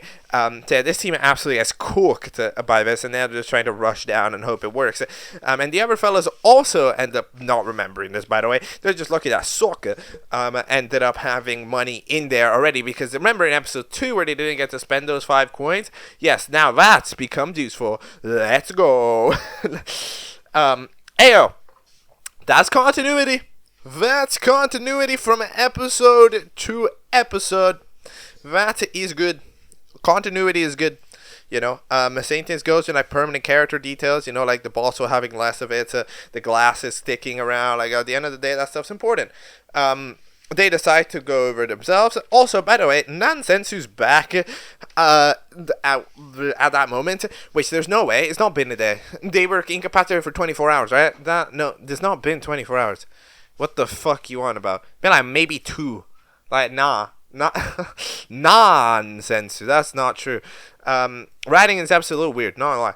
But yes, they eventually drop down, recommend the characters drop in, and then we end up having 1,367 votes. By the way, hold on. I just find it so funny how like warped the votes counts end up being a little bit. I'm glad that they show like for I guess a thing that this show accidentally ends up benefiting itself with the reboot is that this show's vote count is completely fucked by the reboot, because the reboot was like, yo, we got 21,000 votes, and then it's like, yo, we got 1K. I was like, wait, where's the other 20K go? You know, like that's what would have happened if you know, the episodes were in chronological order, but they're not like of release. I mean, the latest episodes are way more like post show like stardom, I guess. You know, here where it's not, all right. So it's kind of interesting. But yes, they vote for either Baskety or Sprache. I don't know how to say it. Sprache ends up joining with 1,000. So good job, Sprache. You are our new contestant. You are the debutante. They get to pick the team that they're going to join. They end up picking the team with they end up picking Kurasan's team. You know, the super evil guy. And then they're going, yo, you know. The other fellas in the going charming, and they're going like, yo, I mean, we're gonna lose a member and they're gonna get one extra member. It's like a -2 member advantage from one challenge. It's kind of not fair. So it's like, okay, fine, and Sprache, you go over here. Sprache is upset about this and it's like, yo, can we switch team? And then Sokka goes like, yo, fine, I'll switch team. So then they end up doing that, and they're switching over, and Chargery is quite happy about this. Everybody's like, yo, hold on, you can speak, and indeed, you can speak. I mean, like, you know, you do have a mouth, but so a lot of characters that don't speak have a mouth as well. So that is quite surprising, and I like how Sokka proceeds to not speak immediately after as well, so that they don't explain themselves. They just say what they need to and go, nope, you know, they just keep themselves. No more of this. And then a relatively important moment. They're about to eat lunch, or dinner, I don't know, but Karashi is going to give them the dinner. However, first they get a call that they just finished cleaning their greenhouse over on fucking, I don't know, Russian character land, Russian alphabet land, by like a mini Karashi worker. And then they're going, they're going to check, so then they're getting their assistant, okay, to join them. So we get to see their assistant. They spawn in, Omega Flowey style, to be fair, okay. I like that guy. But yes, they spawn in Omega Flowey style. And then we have this character. What are they called? I don't know. I don't think we actually get to hear. I don't think a character says their name. And the freaking thing. Sorry, how do I say it? The subtitles just give me like the freaking icon of the character, right? The letter itself. So I don't know, how do you pronounce this letter? Is that what is your name? How do I say your name? You're like, I'm just gonna call you, okay, you know, I'm just call you E. Okay, so E shows up, alright? And everybody's like, oh my god, it's like a girl. That's crazy. So, when they're going, is that Karashi's girlfriend? And then the E goes, no, I'm like a guy, by the way. They have stars in their eyes, which I think is a very interesting design detail. But yeah, after, you know, Knifey disses them, Karashi gets very upset about this. So, you know what? Maybe not girlfriend, probably boyfriend. But they end up doing a bit of whole shenanigans. Also, by the way, at the end of the day, it is interesting, by the way, how this is a thing. Because both, like, in algebraianistic shows, like BFB, they make characters, like algebraians are mostly genderless, even though, okay, well, this has been one of the big questions with them. They've never properly made sense. Like, it seems like they're roughly gender neutral in the sense of they seem to have like they switch a lot, right? Like 4, I think, has been called every pronoun. I think 1 is specifically a girl, though. I think.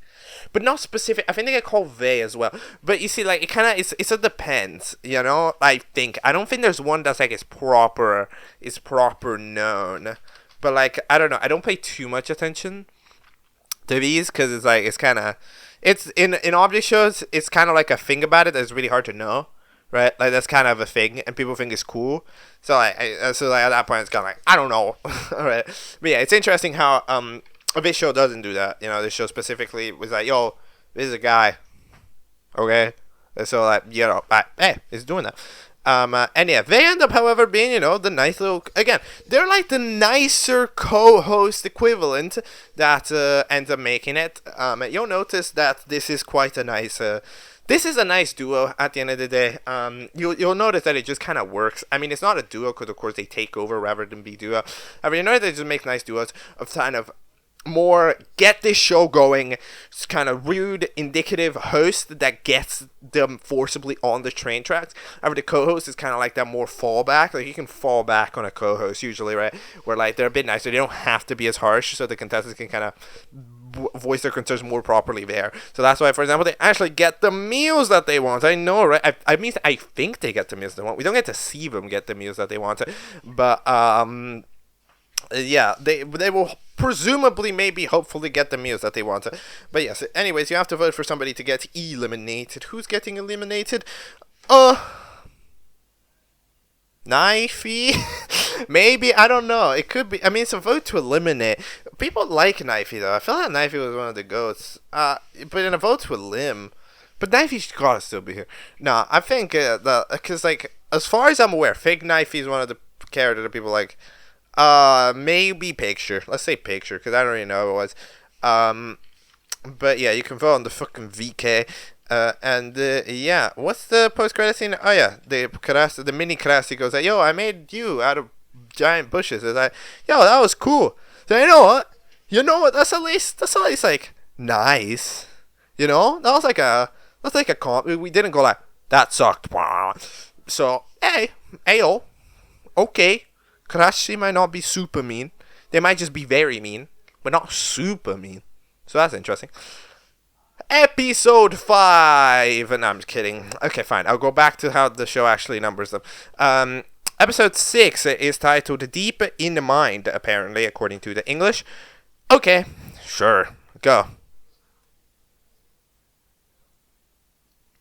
Okay, that is C.F.M.O.T 6, which I actually watched quite a while ago. However, hey, you gotta do what you gotta do. Alright. So, this episode was a big episode, to be fair. And I'm not gonna lie, it does feature a thing that I like quite a lot, which is that very interesting dynamic between what if the host is nice, right? Because, I find this to be like look, it's unfortunate because of course it's in the show that, you know, I can't support. However, I do find this dynamic to be one of the most interesting and one of the least explored in this type of modern object show, and even in the past, really. Because if you'll notice, in major object shows, there hasn't nearly ever been the dynamic of what if the host is nice. Right? That's like nearly never happened because there's this like because in general, you know, we're taking a lot of inspo from BFDI, where the announcer is not mean, but very dismissive, right? Same thing goes for Me Phone 4. They're not mean, however, they're dismissive in the way where they, like, end up, you know, they play for the drama a lot, right? And that's also probably where this inspo came from, right? Total Drama. Chris McLean is not a very dog caring person. And of course, in the more modern sections, there's 4 who's extremely mean. There is a character like you know, Animatic, who's also completely unreasoned with, right?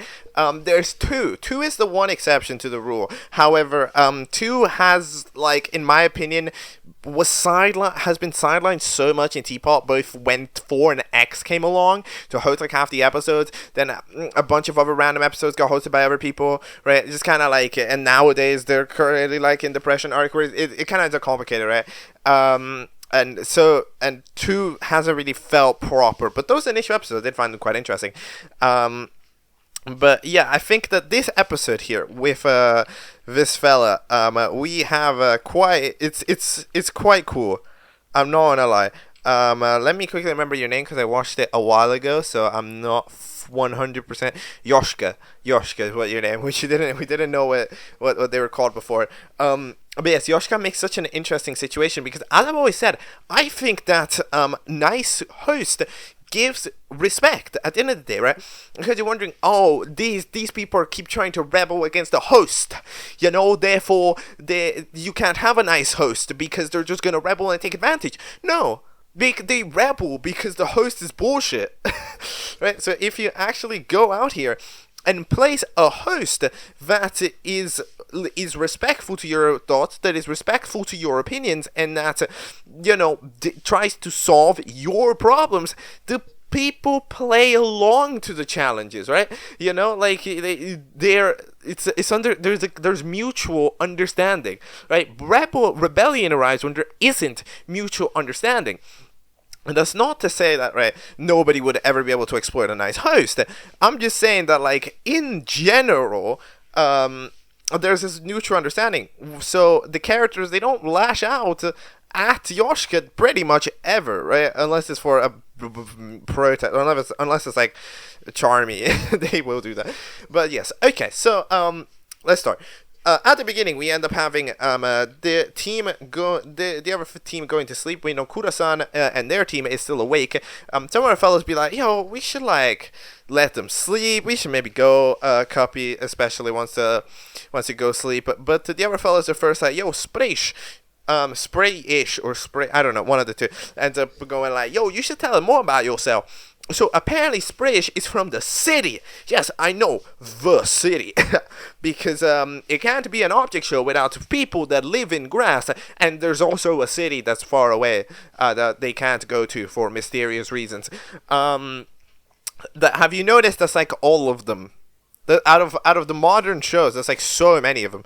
We don't know there's a city in Animated Battle, but there probably is. Like, there's just like, this is just a thing that happens. But yeah, apparently they're an absolute prankster and a menace in the city.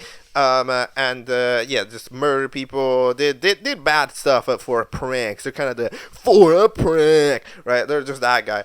And they were sentenced to drowning. However, they ended up that their executioner was a fellow spray can, so they ended up cheering, and now they were best buds. So apparently they were like, show up at 27 o'clock in the morning at this abandoned house and you will win 1,000,000 of thousands. And therefore they do that. And the fella arrives. The host. I don't remember the name. I'm so bad at names. But yeah, interesting thing, in the open mouth you can actually see the vocal cords from Plati. So like you can see like the one that's cut. So I guess they technically need that for like a couple of mild contexts for what they did in episodes 1 and 2, so okay, fair enough. They can also maybe play the guitar, but right before they're about to play, there's a massive scream arriving from the other direction, and everybody thinks it's Knifey. It's not Knifey. Knifey didn't do anything, but either way, they still take it as an excuse to tape up Knifey to the wall. And then we end up having the Igorish bottle is apparently had a terrible nightmare that something was coming in, and it was starting to become harder to breathe. So they screamed because they were scared, and that made them sad. So they end up, I mean, everybody feels pretty bad except for Kura-san. Stormy just goes like, Kura-san, can you shut the fuck up? And yes, I agree. But yeah, they don't know. They feel like something is living within them, which yes, we do find out there is. But they end up asking they end up asking Yoshka, and Yoshka feels so bad. It's so bad. It's because they used it and we find out that it's because they didn't they didn't get Yigoroish into the bottle. They gave him Yogoroish into the bottle, which forms a Yogoroish dimension, because that was supposed to be the next challenge, right? So that makes sense. However, now they get to have nightmares because of this, and Yoshika feels so astronomically bad that it's like oh. It's also, I think, in this episode that Charmy officially earns the medal as part of the tale. This is still not thing that's known. Like, in episode, I think, did episode 5 have, I don't think it did. But yeah, this is the episode where we end up having it. And yeah, it ends up being the episode where, like, it's the most C.F.M.O.T style, I think, absolutely. As far as the reboots that are styled, like, the reboots are styled after this, I would say. Quite a bit more than out of other things. I mean, I don't know how episode 7 and 8 will be. However, yeah, Yoshika goes like, yo, you can write what you wish for the elimination area to have. You know, I put in some beanbags, but you can write whatever you want. Okay, that's interesting. Somebody's definitely going to troll it. And there's apparently been twice as many votes, 2,700. And then we end up having some fellas be safe. A light bulb is super safe. A light bulb is kind of mysterious. Not really sure what's going on with light bulb, but light bulb in this episode is also acting a little off. You know, they're doing. Yeah, I don't really know what they're doing. They're like, no, I don't know, because like they slowly, without a needed reason, delved more into the ratio of insanity, right? Like, because at first in the reboots they were definitely like a very hyperactive character that smelled no fear, right? Like, they didn't have fear anybody. That's why they were super approachative, super like close to knifey. And here they've slowly delved more into the theme of insanity, where it's like they are super hard to understand, right? They do weird actions. They're weirdly smiling. They're weirdly like trembling in the way where like they shake a lot. You can see it in how they're sleeping. You can see in how their expression goes, right?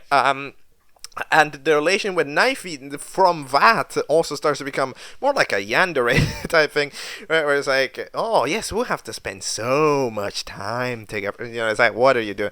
Right? It's kind of like Shelby or whatever the ball fellow was called, like a repeat of that. Pretty much. But yes, apparently if you stare at the light bulb for too long, you will burn. So, you know, be wary of that. Yoshika has no idea what the hell they just saw. But yeah, Charmy is safe. Epic. And then we end up having Saki be safe, which is epic. And then what Yoshika ends up giving them their prizes. Yoshika, dude, I find this really interesting because you see, like, even when Yoshika has to do something mean, it's like, hello, just for a warning, I will do this because it is what I'm supposed to do. I am sorry.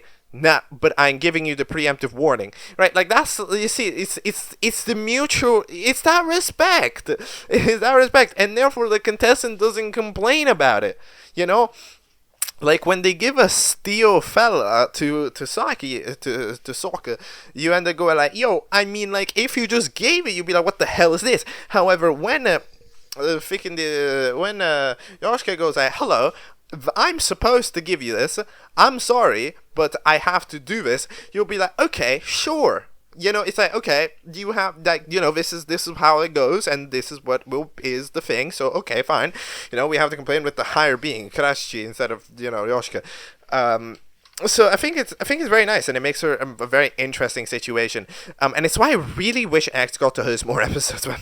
X should have absolutely hosted more episodes than BFB, man. It's so interesting.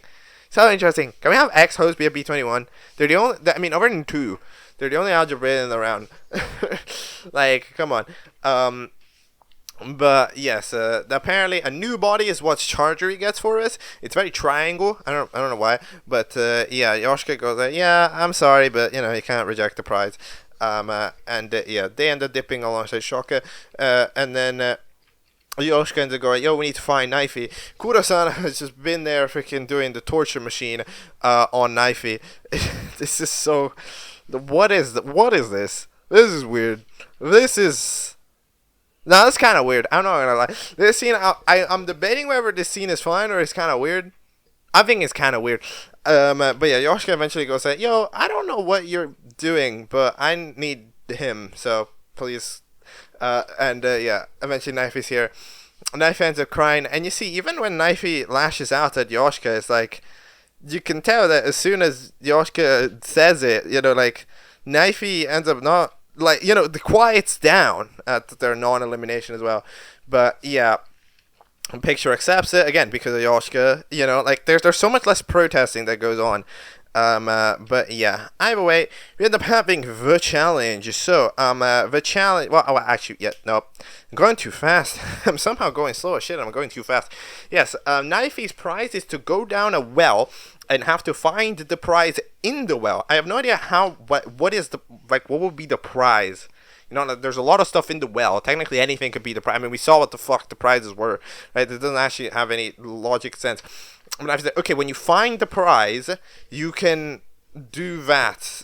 You can join back, which is interesting.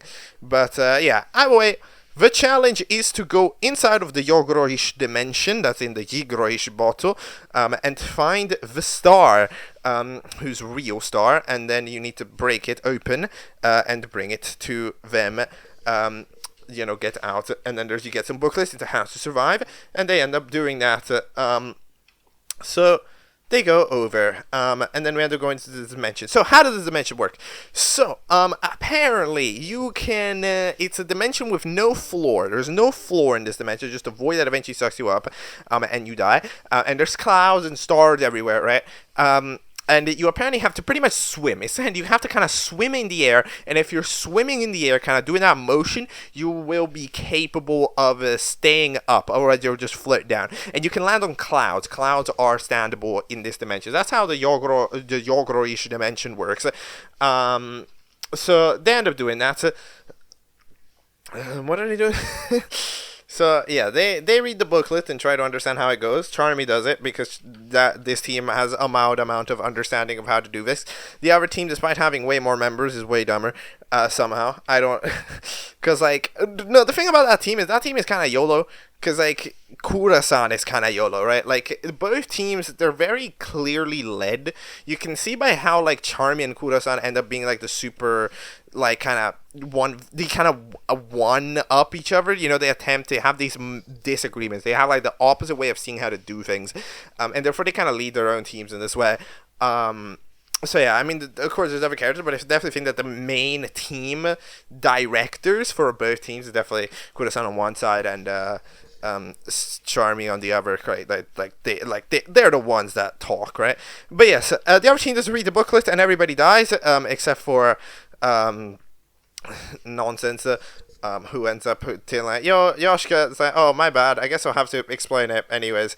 Yeah, you see, again, it's just that type of thing. Yo, mom, as soon as Yoshika says, yo, my bad, then it's like, yeah, everyone's like, oh, yeah, okay, fine, you did give us the thing. You know, like, it's nicer. It's nicer. I think this dynamic is so good. These dynamics. And more shows do this, you know? Like, can more shows do nice hosts? I need more shows to do nice hosts, okay? Ain't no way I'm in the dark zone talking about how the dynamic is good. Come on, bro. Like, what are we doing? But either way, they end up going and they end up finding the star. They try to break it open, and it turns out that the character that manages to break it open is none other than... who breaks it open? Nансенсу. Yes, Nансенсу ends up breaking it open because they don't make any sense. Right? They can do whatever they can do some things and not do other things. And yeah, in the meantime, we have the next scene with Yoshika that we have to talk about. Is with it's with Yigoroish bottle, where Yoshika goes, yo, I see that something's on your mind. You ain't doing too good. Yo, you can tell me. I'll listen. I wanna know. And Yigoroish bottle goes, you know, it's ready to charm. We spent a lot of time together, and you know, she's so kind, but she has so many anger issues that she's nice, and I'd like to help her. Okay, this is one of those things, and then like, okay, this episode, and like a little bit the last one, but you see, this episode is where we switch back to the dynamic that is shown in episode 1 and 2. Because in episode 1 and 2, you saw Charmy was the kind of super short-tempered, and then with Yigoroish Botsu kind of acting as the calming presence, right? It quiets down, and that's why that duo is a duo, right? Because one helps the other calm down, right? And that they really need it. However, the problem arises is that, like I'm telling you, in episode 4 to at least 3 to 4, like Yigoro Ishibato was just so reduced. Because Yigoro Ishibato did not have any of that calming presence because they were a scaredy cat. You see, here, Yigoro Ishibato is not a scaredy cat. You know, like, yes, they screamed in the nightmare. Okay, yes, but terrible things are happening in the nightmare, right? Like, it's kind of like they weren't just scared for no reason, right? There was a degree of, like, Yigoro Ishibato is capable person, you know, they're calm, they're not super scared of everything. Like, they were scared of fucking a ski lift, you know, like in episode 4. Like, it wasn't right, you know, it wasn't the same character. It really didn't feel like the same character at all. But here, like, okay, here we return back a little bit more to the dynamic, because again, I feel like this episode is what the reboots are definitely based on. Because, like, I think there's a hiatus before episode 7, maybe. No, I don't think there's a hiatus. I think you just look who's back because the host comes back. But yeah, either way, Yoshika goes like, yo, idea, you can make a diary. You know, give them a diary. They can vent out their frustrations, and then, you know, they can just say what they're gonna say there, and that way they don't need to flash it out at others. However, you should probably start a diary as well, because, you know, that way, you know, if you have a diary, Charmy will want to have a diary too, which, hey, that's cool. In the other sides, the other team tells Lightbulb to stop their mysterious super mode that they do that turns them into a helicopter. And yeah, I don't know what Lightbulb is doing. Lightbulb is also, like, what is Lightbulb? Lightbulb is getting, like, weirdly reduced to nearly nothing. Chargery can vomit screws, so now you know. In case you needed to know that, then now you get to know that. Okay, that is knowledge that you now get to possess, which, you know, I'm sure you're just buzzing about. But yeah, we end up having some. What do we end up having? Yes, we end up having the. Yes. Wait, hold on. What happens? Oh yeah, then they're finding the star. Okay, hold on. So the team finds the star. However, yet again, like, the Kura-san team suffers a lot from. Okay, no, I'm sorry. Both teams suffer from this massively. However, like, basically, it's one of those things. The team in the lead, in both cases, like, because in the last challenge it happened quite a bit to Charmy's team, and in this challenge it happens so much to Kura-san's team. The team that's in the lead, a team that's, like, close to winning, is so unbelievably ego. The ego that these teams have is insanity, dude. Like, it's so much ego, bro. Like, it's actually just, it's crazy. Because it's like, every time they find a way to throw it by just waiting. Because they come in how here they put sunglasses, they're doing whatever, right? And they're like, you know, they're just doing all this stuff, and they start shouting, and then, you know, they're so shouting that they literally call an evil letter to their name. And it's like, bro, how dumb. You could have just grabbed it and moved. Like, boo. Come on, bro. But yes, by just battling them constantly, right? You know, the evil, whatever this guy is, this evil guy ends up, you know, trying to work around them. It ends up kind of not working, because, you know, they're a flying entity that knows that's way faster than all of them, knows more than all of them, and also these fellows are just kind of dumb. So yes, obviously they're going to get cooked. And in the meanwhile, the other team can come in and quickly swoop up the other fellas. Chargery. The evil letter goes up chasing Chargery. However, last second, Sokka ends up managing to latch onto the evil letter and allow Chargery to escape. So good job. Yoshika compliments them, and they are safe, despite being the team that absolutely should have lost. Lightbulb has turned so red. What happened? What is going on? Nah, something ain't right. There's no way. Lightbulb, you suspicious. You suspicious. I don't know. You're kind of weird. But yeah, Yoshika eventually TPs. Well, doesn't TP them. They freaking revive everybody that was still in there. And we end up having the contest be over. Yeah, because the contest is over. Kura-san and Charmy end up having their own battle, as they usually tend to do. And then we end up having the other team be up for elimination. Who should get out? I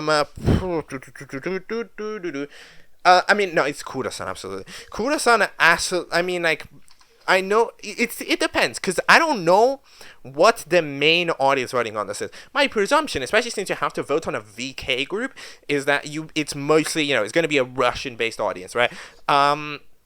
So, like, a Russian primary audience. So I think that, like, probably the voting for an episode like this, how would it go? Okay.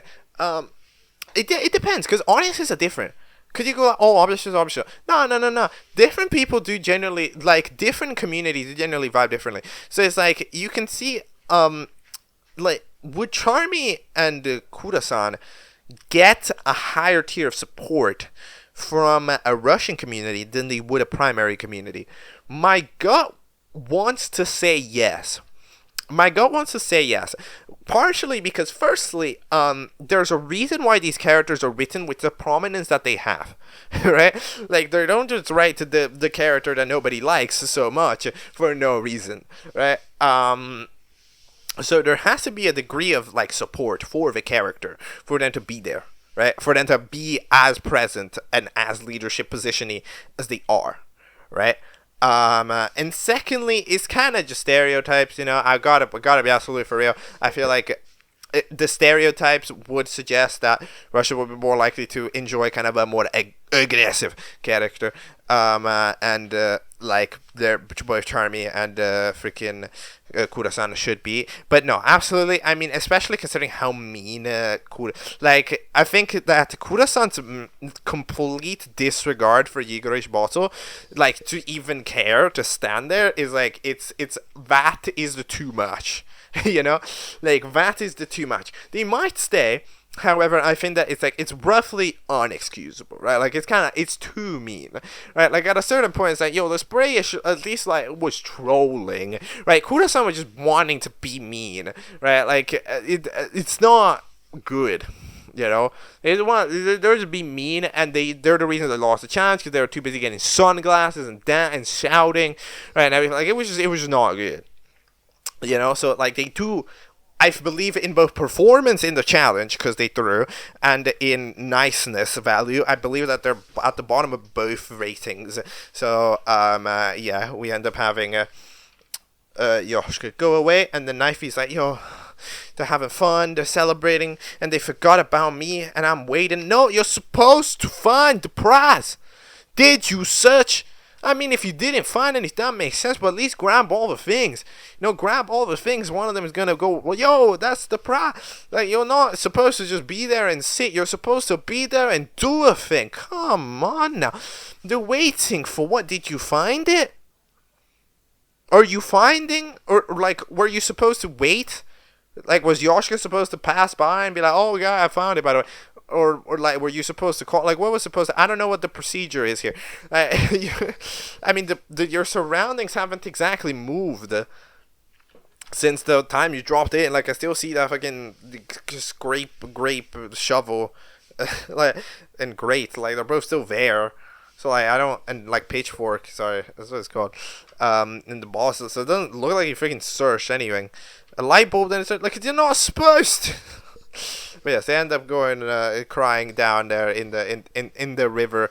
But yeah, it wasn't one of the best prizes. I mean, to be fair, it would make sense for the prizes to, of course, have the closest to be safe, so get kind of a negative prize, because, you know, they were pretty much eliminated, right? So they gotta get something going for them. But yeah, the team won at least. So, that's cool. You know, the knife wasn't there, but at least it got there. But no, yeah, I mean, knife has experienced the worst of it. I feel like it's kind of that trolling level. Like, you'll notice it. At least the comments. I think the comments are very knifey. I think we're very pro knifey in the comments. I think knifey. Like, of course, they're mostly Russian, but at least the English comments that I've seen, they're very pro knifey. So I think it's kind of just like knifey is the character that gets tortured the whole time. Which is, you know, so, I mean, it's certainly unfortunate for Knifey. I'm not gonna lie, it's not very good for Knifey, to be honest. But like, yeah, it is one of those things where it's like, you know, it's the character that gets done dirty, which is always fun because Knifey's kind of like the original try to look tough character, but it turns out they're not tough at all, and literally everybody else is actually tougher, right? So then they end up kind of being the bullied one, right? So then it's kind of like a subversion of expectations. But yeah, that is C.F.M.O.T 6. What I think, I'm not gonna lie, to me it was a good episode, absolutely. But like again, when I have look. Here's the thing. I have to give the praise, like within the objective status. You know, like I understand. Okay, like you may not enjoy. You shouldn't support a creator. Sorry, you know, you may not enjoy it because of the creator, right? Because it's kind of one of those things as well, where like, you know, your perception kind of can make you icky watching it, which is a thing. However, you know, I still do believe that it's absolutely possible to respect something that a person does, even if they're a bad person. For example, you know, in music, that's quite a bit of a thing, right? Like XXXTentacion, for example, right? Like you can still like XXXTentacion music, and admit XXXTentacion was not a good person in that lifetime, right? And like you can absolutely admit that. That I believe you can still admit that and say that the music is good, you know, because those, at the end of the day, what was somebody's craft and what they are as a person, there's two, like, even though there's obviously a link and one seeps into the other, I do still think that it's possible for those two to still be of different statuses, right? So the show doesn't have to be bad. The episodes don't have to be bad if the person and the people working on it are bad, which not all of them are, as far as I'm aware, right? The creator is pretty bad, there's some voice actors are bad, right? However, like, it doesn't necessarily have to mean that the episodes themselves are bad. I still think that this dynamic is really interesting, regardless of who writes it, right? And I still think that, like, it's a good video on YouTube, right? Okay, I need to say these from time to time because, like, you know, I don't want to come off as somebody like who's just directly going like, yo, you should watch it. Like, you know, like this is for pretty much for the people who already have, for whatever reason, right? Like, this is for the people who already have, and at the end of the day, I think the Dark Zone, it's a lot for me, you know, where it's like I'm not expecting much to happen from this video, right? Especially considering that it's one of those things where it's like it wouldn't, like, it'd be safer for me to just not make this video. However, I think for the diary, in a way, of the journey, I think that I want to do it. Look, I'm gonna say this completely in the middle of the video right here. I know that I said I wasn't gonna do this discussion at all in the middle of the episode discussion. However, it just kind of came up. I'm very sorry. But like, I'm just gonna pop this in the middle of the video. If the backlash comes in, I can absolutely take the blame, be like, yo, my bad, shouldn't have shown it at all. And then I put it on the lowdown, you know, get rid of the video. But like, at the end of the day, I still want it for now to at least keep the journal of it here and see how it goes. Okay, sorry for the deep conversation again. Episode 7 is titled "Look Who's Back." I bet we know. Let's go. Alright, that is C.F.M.O.T 7, Look Who's Back. So, yeah, what is going on here? So we have another episode that gets chopped up in the middle. Yet again, for some reason, this show does not use A's and B's. For some reason, that is a forbidden concept. However, yeah, because of it not using A and B's, it just feels like this is the slowest show in mankind. I mean, it doesn't have... Okay, here's the deal. It doesn't have that many characters, but it's eliminated like 3. And we're at episode 7. Hold on, wait, what is the actual contestant count? Because, like, I don't know if the character count has even gone down that much, you know? Like, only about, like, I don't know, like 3... I don't know, yeah, no, is it... I think like 3 people have been eliminated, and then like friggin' one person has joined, and now another one's going to join in episode 9. So that means that the next elimination will also get discounted by the person who joins. So it's like, what? Like, it's there. This show will never end. This show does not ever lose the contestant count. It's gonna be the exact same. Like, by the time that this number of contestants goes down, it's gonna be episode 10, theoretically, right? So it's like, bro,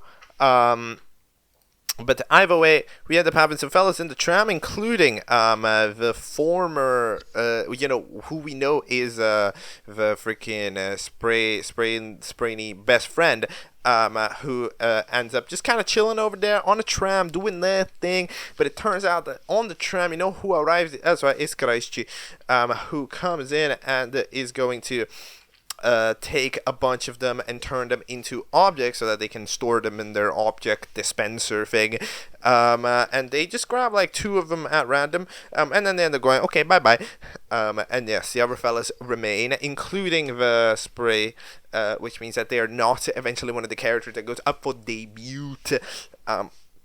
So yeah, that's a bit unfortunate. I will say though that for 21 minutes of pre-challenge shenanigans, which is a absurd amount of time, I did not notice that much. I'm gonna be honest, I actually did not notice that much. But yeah, like it's a surprisingly long episode for there not being a challenge. But either way, Kura-san and friends end up going back into they end up finding the entrance to the freaking mountain again, and go like, yo, remember, wanted to check out that weird church thing with all of the files in it. So they end up doing that. And right as Spray is giving a great speech about how they were having so much fun. They were built for this. The tram breaks and they fall down into the void. No, actually, they fell down into the ground floor. That's a kind of a weird place. The bottom of the inside of the mountain. And yeah, they kind of just have to sit there until somebody finds them for the elimination, which is true. However, no, they just go adventuring until eventually, what they find? They find a sculpture of the statue, I think, of the sushi god, who is interesting. Like, dude, I cannot tell if people like sushi in the show. Like, this show has a... This is not a sentence that I thought I'd be saying, but this show has an unhealthy relationship with sushi. It has, I have no idea whether it likes it or not. It makes like half the characters despise it, and half the characters say sushi god, and then there's a sushi statue, but the people who see the sushi statue don't like it, and think that it's bad. So like, hold on, is the sushi god a thing that people believe in or not? Like, what are we doing? Like, cause like, I remember Lightbulb wanted to eat sushi, but then Knifey now says sushi god. Does Knifey say sushi god because of Lightbulb? Maybe, idea, yo. But like, I don't really know what we're doing here. But yeah, we're doing something until eventually, as they're adventuring, they end up finding the Dreamcatcher, who is a person. Oh my gosh! They have seen this. It's the second time that the Dreamcatcher has seen as another person who lives, who like is alive and can talk. And they are so overexcited about this. Dreamcatchers is also one of those things where it's like you can really imagine. Like, it's so hard to imagine, because like you need to imagine what this is. So it's like, for pretty much the entirety of the life you can remember, you have been in this one cave, hanging off this one ceiling, incapable of moving. You just have to kind of sit there forever, as far as you're aware, forever. Like, have you imagined? Like, it's the type of thing where it's like, what these objects like get put through, and then the other fellas and get like scrawled over lore. It's like, dude, imagine, no, genuinely, imagine that situation. It's harrowing. No, genuinely, like, how could it possibly someone like Dreamcatcher be alive? And you can, and like, it's kind of glossed over. I mean, you can see, of course, Dreamcatcher's incredible excitement at just the idea of meeting people, right? However, it's like it's very interesting. But yeah, they end up introducing themselves, and they go like, "Oh, can I go with you guys?" And they end up, yeah, apparently, yeah, sure, we can bring you over. I mean, hopefully, you can join the show. And then we end up having a Dreamcatcher go like, yo, I'm a Dreamcatcher who can fly. By the way, hold on, what's a Dreamcatcher? I think that is a thing, right? Where they're supposed to catch dreams. It's like a religious thing, I think, right? Like, you put them up on the bedroom or something. It's like supposed to get the good dreams. I don't. Is that a thing? Am I making shit up? That's a thing that people did. I don't know, to be honest. But yeah, they end up flying over and introducing the Dreamcatcher to the others, until eventually Kraishi does their comeback there by being like, nobody can join without my permission. Well, you know, okay, Kraishi, you gotta chill out a little bit here, right? I mean, like, yes, nobody can join without your permission, but nobody was saying that. They were just like, yo, let's hope that we can get Kraishi to bring them into the game. You know, like, it wasn't necessarily, let's make them join in secret. No, they was very much so like a collaborative ask. It was very much so like, yo, we would like this character to be in the show. You know, however, no, I guess that's a no. But yeah. In the meanwhile, Knifey cannot find the damn prize in there, even though, I mean, they found a book. What was in this book? Wait, what did they find? They found something. What did they find?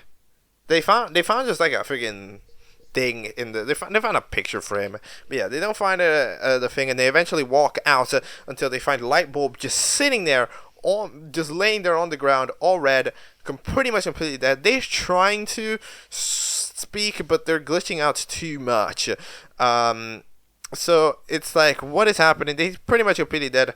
Knife is super sad and just tries to, bring them to somebody because nobody has seen them. So what is happening? Great. You think I know? Can I make a presumption? Can I? Okay, so I mean, it obviously has to do something with Kraishi themselves, because you can see that in their hallucination, they are seeing things around them as Kraishi. They I'm not saying this name correctly. I never say this name correctly. I'm so bad at this. I'm sorry. But like, whatever. Do you think that, you know what? Maybe I should just say the names wrong. Maybe I should just say the names wrong. Maybe that's the respect the show deserves. But anyways, I think it's one of those things where it's like, if we we're like, what are we thinking? What are we thinking? What could this be? Trying to think out a theory here real quick. I'm sure a lot of people made many theories, but I don't know any of them, so I have to make up my own on the spot. I mean, it definitely has to do something with Kraishi, because they're taking over in the sense. I feel like they're kind of picking up mannerisms as well. You can see in the way that they're kind of looking, right? Like when they're glitching out, they've got this scary face. You could, like, they're speaking through it, and it's like there's somebody within them, So it's kind of like the Kraishi is somewhat like infiltrated, in a way. Like some effect was placed on Lightbulb. However, no event, I think, in the show would indicate that that's a thing now, because it's like, yeah, I don't really know, because I mean, they have been slowly acting more insane throughout the past few episodes, as I said, and in the last episode, of course, they were slowly reddening up, and I pointed that out. However, like now they're to the extreme matters of it, but it's like, what event could have happened to cause that to be the case? I don't know. I'm gonna be honest. No, I have no idea. I'm gonna be fully for real. Currently don't know. I would just have to wait to see it get played out, just to be totally honest. But it's nice to see how much Knifey actually cared about Lightbulb at the end of the day, right? I think Knifey, like, I think especially sitting there has kind of made them realize, like, yo, Lightbulb might be mildly clingy, but at the end of the day, it's like it was somebody who cared for me, right? And wasn't scared by me, as so many other characters have been, chosen to be bullies to me and scared by me. They're like, hey, I should embrace it. I should give back the support whenever possible, and they need my support, and I give you the support, which I think makes Ivy a solid character. I'm gonna be honest. And I see why people like them, even though it is one of those characters that kind of ruins votings, because, like, you end up just voting for, the character was mean to Knifey, they must go. But yes, eventually we end up having Cuppy slowly start saying their piece, because they are a different story arc that's going on. Because, okay, what's happening there is that Cuppy is mad because Kura-san ended up mainly being kind of that type of character that eventually kind of lost attention. A lot of the characters, they kind of lost attention to Copy. They've not really listened to Copy's commands ever since they told them to go to sleep, right? Ever since like they go to sleep, you can kind of tell that they're like, yo, we want to listen to Sprayish, right? And then it's kind of difficult because it's like Copy feel kind of left out because like, yo, I know, but like it's a team. You need to listen to the team, bro. And it's like, yes, true. You do need to do that, and the team, they're not adequately listening to the team here. So Copy feels left out. Some fellas try to say some words, and unfortunately, there's not much that they can really do about it. Nансенсу, by just not caring at all, ends up still managing to get on Copy's relative good side. And yeah, it's kind of Nансенсу cared about somebody. No, they cared about Kura-san. But I mean, I guess they did bring Muggy safe because they didn't want to get. He's saying Muggy. It's a different show. He said they did get Copy safe in like episode 3. To be fair, alongside them. So yeah, they have a fondness for that duo to a certain degree. I think that Sprayish probably could manage to talk to them. Because I mean, Sprayish isn't really. It's not their fault. Like they're just kind of being a person. Like they're kind of trolling. They're kind of jock, and the best, they're jock, like they're a jock character. So yeah, I think it's kind of interesting. But yes, Karaishi pops in and comes in to do the elimination, because for the first time we actually, it's the first time where we actually get to see the duo of Karaishi and Krishna, or whatever what are you called? Yoshika, not Krishna. What am I saying? Yoshika ends up having for the first time they actually get to be a duo, which is interesting. How does that duo fare? It's okay. It's entertaining in the sense that Kraishi just does a crazy thing and Yoshika just stares in horror and goes like, yeah, that's pretty much the extent of it. And I mean, I get that is mildly entertaining to watch. I feel like they don't like say that much, but it is an interesting duo to watch for that reason. But yes, it turns out that the votes were apparently rigged, because if you notice, every set of votes apparently had a roughly straight line. People voted them about as equally as other people, except for the votes for Sprayish, because you noted that the Sprayish votes had a lot of massive bumps until they eventually quieted themselves down at the bottom. However, I just want you to know, I do want you to notice that Sprayish didn't get eliminated anyway. I would just like to point out that the yellow line is not the one at the top. So I like how the rigging attempt failed, but we're still calling it out all the way. But yeah, I think that this graph of votes is really interesting.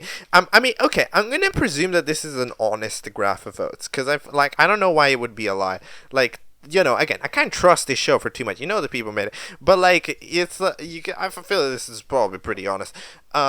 I find it kind of interesting how there are random bumps, but I guess it's just kind of, it's gotta be like weekends and shit, like when the video gets more views. But yeah, we end up having some those votes no, which means that Sprayish gets 0 votes. Again, either way they weren't eliminated. And then we end up having the eliminated contestant be none other than Kura-san. However, first, actually, yes, Copy gets a redesign. They have a design on them now, which, yes, it's cool. They're designing quite a lot of the beanbags, to be honest. Knifey showcases this to Charmy, who, and Yigish Bottle, and it goes like, yo, I mean, the most logical avenue is just to ask Yoshika what to do about this later. You see what I mean? You see, again, mutual respect. You see how Yoshika ends up being approachable. It's interesting to have a co-host that's not. Again, I don't know who the fuck is listening to this is making an audio show, but if you're at this moment in a C.F.M.O.T video and you make an Object Show, you gotta try out having a nice host to co-host, because it's interesting. It leads to that, because that dynamic where it's like you can ask Yoshika, you know, like they don't say you can ask a her. No, you can ask specifically Yoshika. Don't ask Raishi. It's over. Like if you ask this guy is gonna cook you. But like if you ask Yoshika, you can actually get an answer from him. You know, like it's something that happens. But anyway, yeah, Kura-san gets eliminated with fucking 1 billion votes, literally more than everybody combined, except for of course this. The sprayish fake votes, who, I mean, I don't know how many were fake, but it was at least an amount. Yoshika ends up dipping away from crying Kura-san, and they eventually get turned into an object. Yes, I mean, they have to go. Realistically, like, I'm sorry, this is one of those things that's like, if you looked at the video, how would you not? Like, how would you not vote them? Like, there wasn't a reason for them to not get voted, you know? But anyways, Igor Ishimoto says, Yoshika, please, I need your help with this thing. Yoshika has no idea what it is either. They try to see, maybe this is a thing. So they try to just murder them and see if it works. It doesn't. Well, they can, whatever it is completely within them. So they end up building a hut for them to remain in, and they will try to find something later in the meanwhile, because, I mean, I guess Yoshika doesn't have that many things to do. But yeah, then yes, we have the whole copy arc being like, we don't care, that we talked about earlier, and then eventually the evil letter ended up getting yeeted by Karashi because they didn't keep an eye out on the star. I mean, I guess they didn't, it was the challenge. I mean, I don't know why this guy's kind of very upset. I don't think you need to be that upset, to be fair. Like, it was the challenge. Like, at the end, somebody was supposed to get it. Otherwise, the show wouldn't have continued. But Igor Ishimoto is officially redesigned to their normal. They still have to just get to everybody. For some reason, I don't. Why do you have this power? Bro has just the power. Igor has just the power of being like, you fetch everything, okay? But yeah, eventually Knifey's still in there, just being like, we gotta sort this out, and trying to be there for Light Bulb, but it's not looking great. They eventually go over for the challenge, and then we have ourselves the last vote. So who are the people up for debut? Actually, hold on, I didn't take a big attention to this. So there's the Dreamcatcher, there's the Buckety who didn't join earlier, there's the Lamp, or like I don't know what that is, and the Pot, which they got from the bus.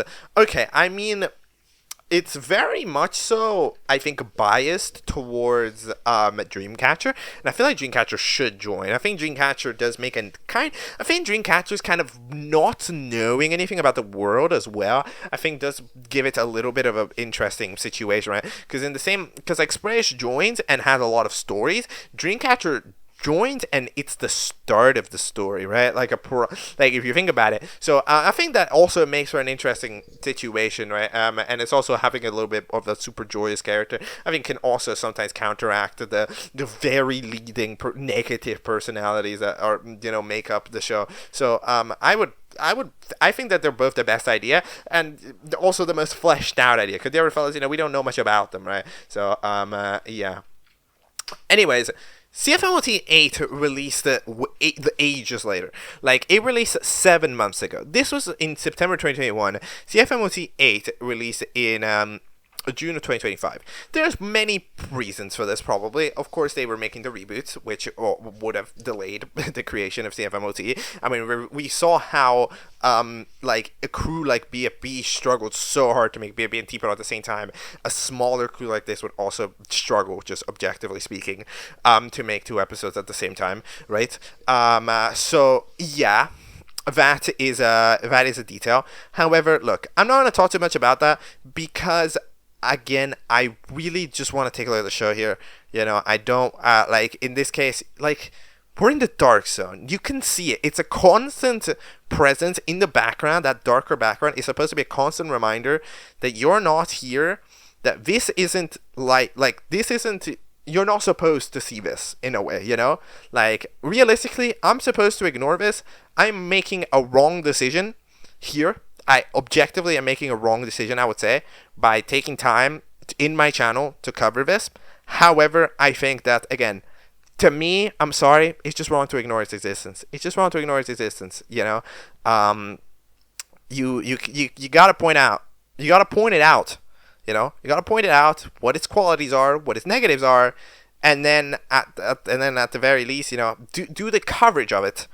But then, you know, don't give it support further. I won't mention this show in regular catch-up, you know, except in a situation where, you know, a show's obviously inspired from it. But, like, I won't mention this show in regular catch-up because it doesn't need to. But I think having at least this one moment, you know, there's just a one moment where you get to be like, hey, this is what it is, this is what we think, and that's it. I think that's fine, okay? I hope you agree. Episode 8, we're setting an ultimatum. Okay, that is C.F.M.O.T 8. It's quite poetic that we're doing this here because it is at midnight as I record this, so it's truly the dark zone, both IRL and in the video. Since this is the C.F.M.O.T 8 timestamp, and therefore, you know, the moment for it, I would just like to bring up for one last time that I do not condone this show or any of the moral implications of the people that work there, especially the creator that has been shown to have very weird beliefs, very weird opinions, and also be supportive of people who have done very bad things to the point of rehiring them. It is not good, and I do not think that you should be fully in support of this show because of it. I don't think that is good. I'm making this video maybe due to a blindsided opinion that, like, I think that I should be able to know about it for sake of conversation anyways, right? Because it is a super popular thing at the end of the day, and I do think that to be a proper object show knowledger, you need to know about one of the biggest object shows that there is outside of BFDI and II, and also beyond that, there's also this blindsided opinion that I don't think that this video is realistically ever going to be reaching any of the people involved, right? To which the coverage of the show and the details involved with it could seriously hurt. So yeah, however, if it actually does, let me know. I'll be fully willing to say bye-bye to this video. This video is very volatile. C.F.M.O.T 8, let's talk about it in a fully neutral perspective. So we start off here with Knifey getting a bad nightmare, I guess, what they were daydreaming or something, about this other character called, what are they called? They're called like Knife, Crap Knife, who is interesting, but this is a nightmare. I'm not sure if this is of a flashback of what might have happened in the past, or it's just something, but we don't know what happened in nearly any of these objects past us. They kept themselves very much so kind of, you know, unknown. They were kind of just in the grassland, you know, we didn't know too much about them. We do get to see, however, that we end up having the diary that freaking Charmy ends up having now that they're writing that Igor Ishbato gave them after, you know, a couple of episodes ago. I mean, it happened off screen, but you get to see it, and it does a lot of that, to be fair. The writing of this episode, it does a lot of referencing a bunch of previous episodes, like previous prizes, previous things that have happened, and it mentions them again in a nonchalant way, in a way where, like, if you did remember, especially considering, again, you gotta remember the hiatus is undeniably a thing, right? That, like, it does sort of reward the viewer who remembers it, who remembers those things, going like, oh yeah, that thing from that episode, oh yeah, that thing from that episode, right? They can point at it and go, oh yeah, and they have a better experience because of the fact that it's a direct callback, right, to what they watched before. Okay, then we end up having ourselves the fellas there, which apparently Chargery and Sok ended up finding a safe down there in some field in like the swamp area that they were in for episode 3. It's like it's blocked off by like freaking the fellas, right? Kroschi is the symbol. Like, I swear that's that symbol, so that's interesting. Gotta keep an eye out on that. That feels like a thing that's gonna be important, but currently it's not important. That Kraschi is safe, but they do seem to have a safe. And Rubbery ends up holding a very, very important team meeting with everybody. That's basically Karashi, because Karashi is currently not hearing. They have very good hearing, but they're currently not hearing. What they're saying is that they're tired of Karashi being super brutal, right? Because Karashi's like, they keep murdering us, they keep being super bad to us, they keep doing any of that stuff, right? And it's bad. So what we end up doing is being like, yo, we need to have this show to be able to promote kindness and stuff, right? So we end up having everybody agree that they're bad and say, hey, what if we protect? What if we protest? What if we set an ultimatum that we will not compete in challenges, we will not participate in any challenges until Karashi stops, just because of this. Also interesting. Note that Knifey does point out that light bulb might have been infected by Karashi. We personally, from of course having watched the previous episodes, you can see Karashi sort of appear within Lightbulb's vision. However, it's interesting that Knifey knows. I'm not sure what's going on, but I guess you can kind of tell it's red, right? But yeah, we end up setting them an ultimatum, but an ultimatum for what, right? And you know what? They end up making an ultimatum based on Yoshika, because Igor Shibato, of course, very much so likes Yoshika. Everybody ends up agreeing, all right, we will sign, every contestant agrees to this one deal. What is the one deal? Is to have Yoshika host be a permanent host rather than Karashni, and if they do that, then they compete again. That is the ultimatum that everybody wants to set. Does this work? Okay, yes and no. Because firstly of all, yes, they're correct in the sense of, like, they can make extreme torture and punishments, but at the end of the day, it's one of those things where they're doing that anyways. And remember, the punishment of the show is for you to lose your object stat, for you to lose life, pretty much, right? You might get it back when the show ends. Not 100% sure, but it's one of those things that's like, it ends up being a little bit complicated. But yes, they're correct in that aspect. However, they're incorrect in the sense, however, that, Karashi doesn't necessarily forcibly have to play with these contestants. They did forget that a debut was about to happen. I'm extremely surprised that it didn't happen.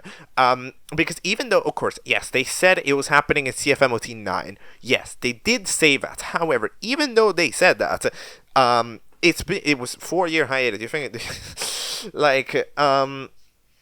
it would have made sense, because if you think about it, like, that's kind of what's going on, no? Because it's like it's the perfect counterbalance. Everybody's in on the deal, so get someone outside of the deal, right? Like, get the debutante in, and then they throw a spanner in the works because they don't know what this guy's about, right? So they won't necessarily agree. They won't just try to win 1,000,000 of thousands, something along those lines. Get a new character to compete in, because that way it directly acts as a problem, right? So that is a thing that they could do. But yes, other than that, that is indeed a detail. But everybody agrees. However, there's a problem. Not everybody agrees. Why? Because Copy, remember, is not there. Copy dipped away alongside Nансенсу, because of course, they were super mad about their team not caring about them. So then the question becomes, we can't do this right now because Karashi's back. So we need to try to get somebody to communicate to Copy. Who will communicate to Copy? Nансенсу, obviously, very much so Nансенсу. However, even though Nансенсу would, there's also the fellas from the other team that can probably have a conversation. However, here's the deal. The fellas of the other team are distracted because they're on the other team. So it's just Nансенсу. However, somehow it doesn't get into Eraser and Putty's heads that they can ask Nансенсу instead. It's actually, no, that is a major stupid from everybody. Like, how do you not see that? It's like, bro, it's not. It wasn't that difficult to think of that idea, because like, yeah, man, it's a connection game. If you can't reach somebody direct them, reach the guy who knows a guy. You know, talk to Nансенсу. Nансенсу doesn't care enough to have like, they go there and go, Nансенsу, I need to talk to you. You know, it's like you gotta do something. You know, but they don't even have this conversation, because at the end of it, we found out later in the episode, Nансенsу overhears the fucking discussion and then goes tells Guppy, but. Like, the fellas but like, the duo themselves did not fucking figure out that they were supposed to go talk to Nансенsу to at least have to be able to, you know, the person that would talk to Guppy. It's crazy, bro. It's crazy. How they didn't do that. Like, I don't know how the hell they didn't do that. But anyways, we end up having ourselves the elimination. I would just like to point out that, okay, here's the deal. On a technical level, okay, let's talk about this.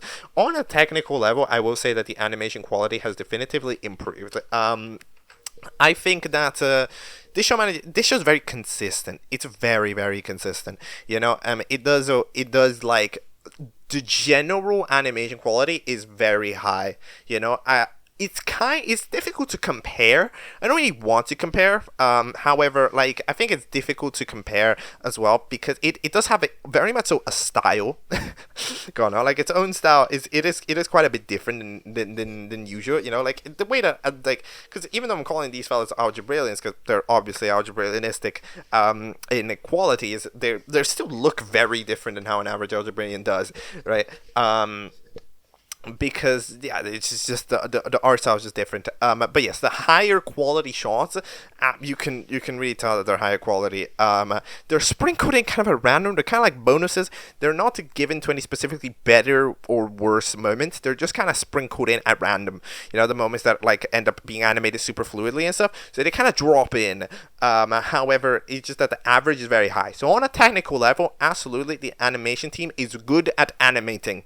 Okay, their skills are nowhere to be doubted. I don't know if the drama and the animation team, but I'm gonna say that they are not to be doubted. Okay, in terms of their just quality, because they do good quality animation. Okay, all right. But yes, Yoshika's supposed to go back to Alphabet Land, and you know what they say. That they're going to do is that they need to check if they have all their personal belongings. This is a entirely acted scene, of course. That's why Yoshika is so scared of it, because they're pretty bad at lying. So you can see how when they're lying, it ends up kind of being a problem. The contestants get absolutely majorly spooked by it, because yeah, I think it's interesting how you can kind of tell that Yoshika's acting here, because like, yeah, it does feel like Yoshika's real, because like, if you don't know that it was acted, you can think of Yoshika's awkwardness, and that's what I was originally thinking of it as. You can think of Yoshika's awkwardness as an act of not wanting to leave. So like, that's the immediate idea. However, then you realize, okay, no, Yoshika was acting and was nervous to fuck up because they don't want to screw up for Kurashini, right? Because like, you know, they want to do it. But yeah, apparently they end up having the challenge being to find the magic wand, who gets thrown to the bottom of the Fictusa Ocean. But yes, for some reason, the Rubbery is quite mad at this, even though, I mean, it does buy them more time to do the idea they were going to do, you know, to try to talk to Copy. But yes, here they go. Copy desperately tries to do anything. Yet again, I don't know how have they not cocked? How have they not, like, figured out, how did they not figure out that it's all nonsense? It's actually incredible. And even then, they did, like, the opposite thing as well, where, like, okay, Plati and Rubbery, okay, Copy's upset about because they don't care about them, okay, sure. But like, because they got it, you know, like, friggin' Sprayish is the fella. So like, would Copy really back away from Sprayish? Because like, it's not Sprayish's fault that they say a story and everybody else is interested. You know, like, I feel like Sprayish would much be like at least sensible-ish, you know, to talk to. I mean, I don't know if Copy's sensible, but like, I feel like it would be logical. But yeah, those three are just trying to figure out a way. In the meantime, the other team ends up forming the most overcomplicated, not really. They just end up finding out a complicated way to do it. Okay. to get to the wand, they get a cable, a waterproof container, a light source, and it needs a communication. That way you can tell when to pull it down, when to pull it up. That way there's a light there you can shine at the bottom of the ocean, and as there's a light that you can shine at the bottom of the ocean, you can also then proceed to find the light, and then someone can go there, then swim, and then make sure it's waterproof. Yeah, it's a very it's a plan, you know. And Charmy is definitely playing the plan. Charmy is doing very golf ball things. I think Charmy is very much so the equivalent to a character like golf ball. You know, they're very much so like do things for the greater good, but also you gotta win, right? So yeah, that's how they get to the bottom of the ocean. Because you know, apparently it's impossible to just go down there to the bottom of the ocean. You don't have enough breath. No, not at all. But yeah, they end up doing that thing. Sokka, which by the way, I adore Sokka's idol movement, which I hadn't ever, like, I'm gonna be honest, I hadn't actually ever paid attention to it, but I noticed how Sokka kind of levitates around. I think that's very nice. I like that, to be fair. No, like, again, animationally speaking, it's solid. Like, it's just solid. Come on. Be honest. Even if you're a hater. If you're a hater, why are you watching? But if you're a hater, you gotta make this solid, right? Hey, come on. You gotta make this animated well. Like, you can't doubt what you're seeing, you know? But yeah, they end up doing their whole shenanigan. Knifey's kind of a little bit protesting it. Yigoro Ishimoto ends up going, yo, let's ask Yoshika for some help, right? Because I mean, like, you know, you can help us, right? And I mean, yeah, Karashi did not say that Yoshika cannot help, but technically that is not one of the things against the rule. And Yoshika did indeed it's very much so playing by the rules, which you know makes it'll make for an interesting situation later about, like, you know, what is actually going to happen in the future of the series, right? Because like I mean, I very highly doubt. Okay, we'll get to that. But yes, it's gonna make for quite an interesting question. But anyway, they gave them a flashlight or a flashlight, and a radio thing that they end up connecting. Apparently, this to the Yodio, and the Yodio, apparently, don't change the channel because you will connect with different universe. But again, the people listen. Did you see? They didn't do shit. Like, it's one of those things. Like, again, the mutual respect. You see, like, I don't even know if the writers realize it when they're writing it. But you see, the mutual respect. If somebody just says it nicely, we're not gonna do it. You know, they're not gonna do it. I'm sure Ikarashi said, "Don't do it. You'll connect whenever you." Then the first thing you're gonna do. But Yoshika's like, "Yo, don't, please." And then it's like everybody's like, "Okay," you know, like there's the respect is absolutely there. But anyways, they go to the bottom of the ocean, everything's working, and yeah, they end up going down to the bottom of the ocean and doing all those shenanigans. Sprayish goes like, alright, yo, look, you're not doing the challenge, can I at least go do the challenge? And he's like, okay, fine. He ends up just going proper YOLO mode, ends up taking a tip from the time that he was supposed to be drowning, right, in the city, and goes like, yo, you need weight, otherwise you won't be able to sink down to the bottom of the ocean. So, yeah, what did they end up doing? They end up, of course, taking a massive stone. No idea how the hell the physics of this works. Realistically, this guy would just die. But, you know, sometimes in life you gotta... yeah, he gotta do some suspension of disbelief. And they end up sinking down to the bottom of the ocean. Look, I mean, I don't know where the fuck this guy got this much breath. I mean, okay, look. I mean, objects don't have lungs, but we're presuming that they have still some sort of respiratory system. Because otherwise, what the fuck? How the hell can this guy breathe for this long? This guy spent probably like 20. This guy world record.